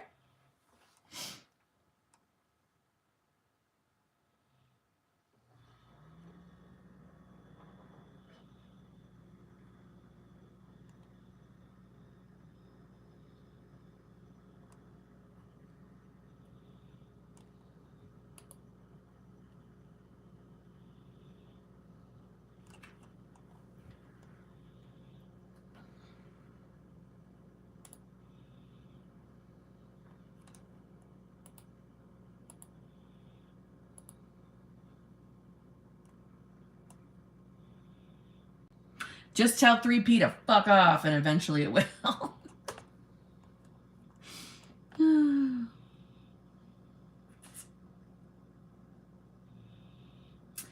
Whenever SP goes a while without talking to me, I think he'd rather talk to his friends and his girlfriend other than me. What should I do? You should start immediately affirming for your self-concept in regards to being chosen and being a priority because you do not feel like a priority. If every single time SP is not with you and you are assuming he is choosing to be with others, we don't feel important. We don't feel prioritized. It can also be underlying not feeling chosen as well. Honestly, I would be working on those parts of my self-concept so he can reflect better behavior. And he will. He will. Manifestation works, period. It works. The law of assumption works. Period. So I know a lot of you who have not manifested a lot worry and doubt that maybe you're just wasting your time believing all this stuff and then it's not going to work out for you. Yes, it will. If you persist and stay consistent, it will work for you, period.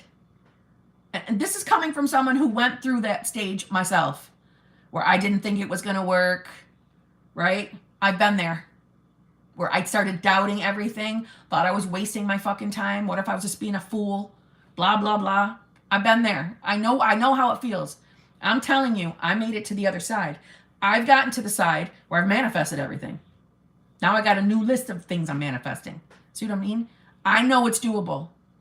I know it is. And I know it's doable with love and money. You can do it. You can fucking do it. I am a basic bitch from Central New York. I am so not important. You can do it. If I can do it, you can do it.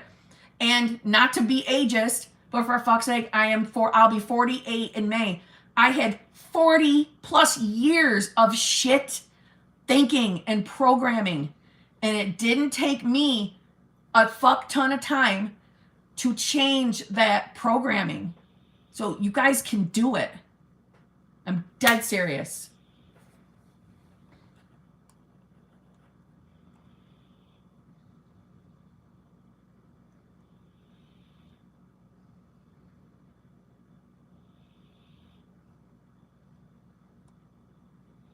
If I affirm that I am a queen and goddess, does that work as an umbrella if I have a belief of not being chosen?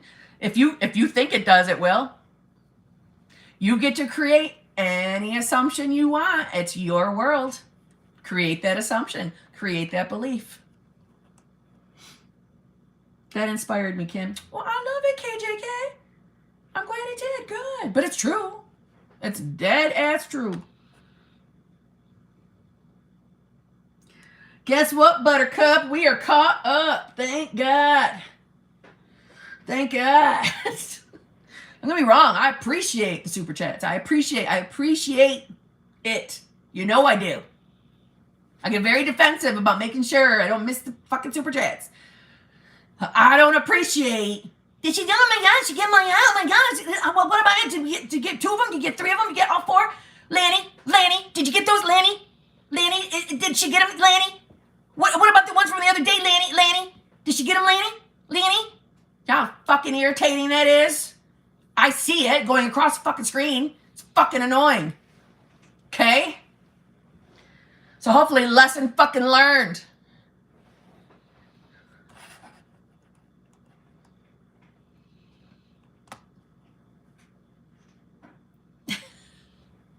Tanya Brown. I have not been feeling chosen, and I was working on it, so I called SP and asked him why he didn't choose me. He told me that he chose 3P and that he is happy with her and he is going to marry her. Okay, Tanya Brown.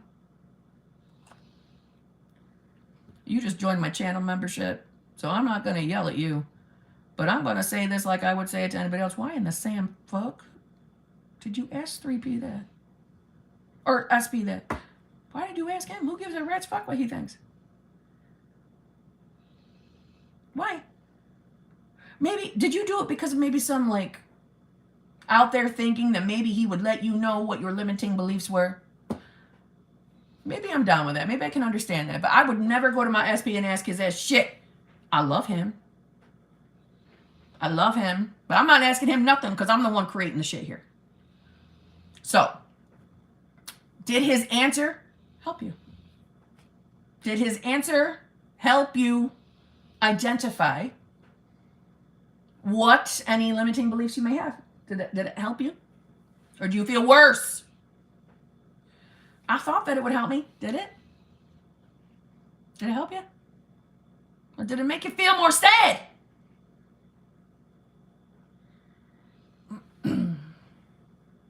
So, hold on, I'm going to go back to your super chat though and reread it for a sec. No, it didn't. Okay, so listen, don't cry. I hope you're not really crying. Don't fucking cry. We'll get this. But I look at it like this. Like, I love my SP. I love him. I love him. I've never loved the way I love mine, right? So I get it. But I would never go and ask him a question like that. Because I don't give a rat's fuck what the answer to that question is. I don't care. I'm gonna determine you're choosing me. Somehow, some way, you're choosing me. Because I said so. I may not see something in the 3D I like, but you're gonna choose me. Period. So, we're gonna work more on the self-concept. I want to read your super chat. Okay. I have not been feeling chosen, and I was working on it, so I called SB and asked him why he didn't choose me. All right, so let me just say this, though. If you were actually aware that you didn't feel chosen, you already knew. You already knew, so why'd you ask him? It's almost like you wanted to have him give you a fucking bitch slap that night. Don't do that. That's like self-torture. We are not asking him questions like that ever again. Ever, ever, ever. Okay? No more. We're going to work. We're going to continue working, because you said you've already been working on it. We're going to continue working on self-concept. Not only chosen, but good enough. Good enough. Feeling worthy and deserving of the love you want. Okay? We're going to work more on that self-concept. Never again. That's right. We're going to work more on that self-concept, and we're going to get that man back. He ain't going to be so happy with 3P. No, he's not. He's going to be fucking miserable with 3P because we said so. And he's only going to be thinking about you all the time. All the time. But listen, they can only show up based on our thinking, on our own self-concepts. So, not to keep like hammering it on you, but like you already didn't feel chosen. He had no choice but to confirm what you're already feeling. He had no choice. He's the actor playing the role that you're giving him, right? So we are going to make you the director, the writer, what other parts of movie people are. You're going to become the actual woman in charge of your reality. We're going to work on the little parts of your self-concept that need a little zhuzhing, and he will begin reflecting because you're giving him a new role to play. He's been playing the role of your old shitty self-concept. We're giving him a new script, and we will, and he will reflect it, and he will dump that dumb bitch, and he will come right back to you. I'm telling you, it works. It does work. Okay? So, it's 12:38. I'm going. Okay, I'm done. I'm going. What videos are coming up? I have I asked my channel membership peeps to ask me questions, so I'm going to make a video answering their questions, which I'm sure are all going to be beneficial to all of you, so trust me. But don't worry, I'm going to be doing another one where I open it up to everybody on the channel too, so that's going to come. But I also made, it's a part 1 and part 2 video of all bullshit limiting beliefs within the manifestation community. So in case any of you are thinking they are rules or specific things that you need to follow or you've been following incorrectly because someone told you some stupid information, hopefully that video will dispel those lies. That's coming up. I'm going to make what do you call it? I'm tired. I'm going to make a video on the different, like the 3D, 4D, 5D, explaining each. I'm going to make a video on that. That's coming up. I do have my success. I have too many success stories now, though. I'm going to have to make more than one video. I got that. I'm trying to think. I'll say this. Every time a video request is given to me in my comments, I take a picture of it and I keep it because I'm going to make videos out of it. So if there's something specific you were hoping I was going to say that's coming up, don't put it in the chat here. Put it on the comment of this actual live stream. And I'll come back and take a snapshot of it. And I'll look. Also dispel what? Oh, wait a minute. That was something good. Wait a minute. What? Also dispel possible misinterpretations. Oh, fuck. Well, I already made the video. I'll make a part 3. Actually, in the video, I say that if there's something I didn't put in the video, if there's something I left out that you're aware of is bullshit or a misinterpretation, put it in the comment below. I say it in the video. So if enough things start showing up in the comment section, like, hey, you forgot to mention this, blah, blah, blah, I will make a part 3. Definitely. So, hello, if you are aware of any misinterpretations that are like coming off the top of your head right now, put it in, not in the chat here, put it in the comment of this live stream. Please, please put it in there. Or anybody else, if any of you are out there and know that there's misinterpreting of certain things, put it in the comments, not in the chat, comments of this video, and I'll come back. I will make a part 3 because that's actually a really good fucking idea. That's a good one. All right. I'm out. I'm tired. I'm tired.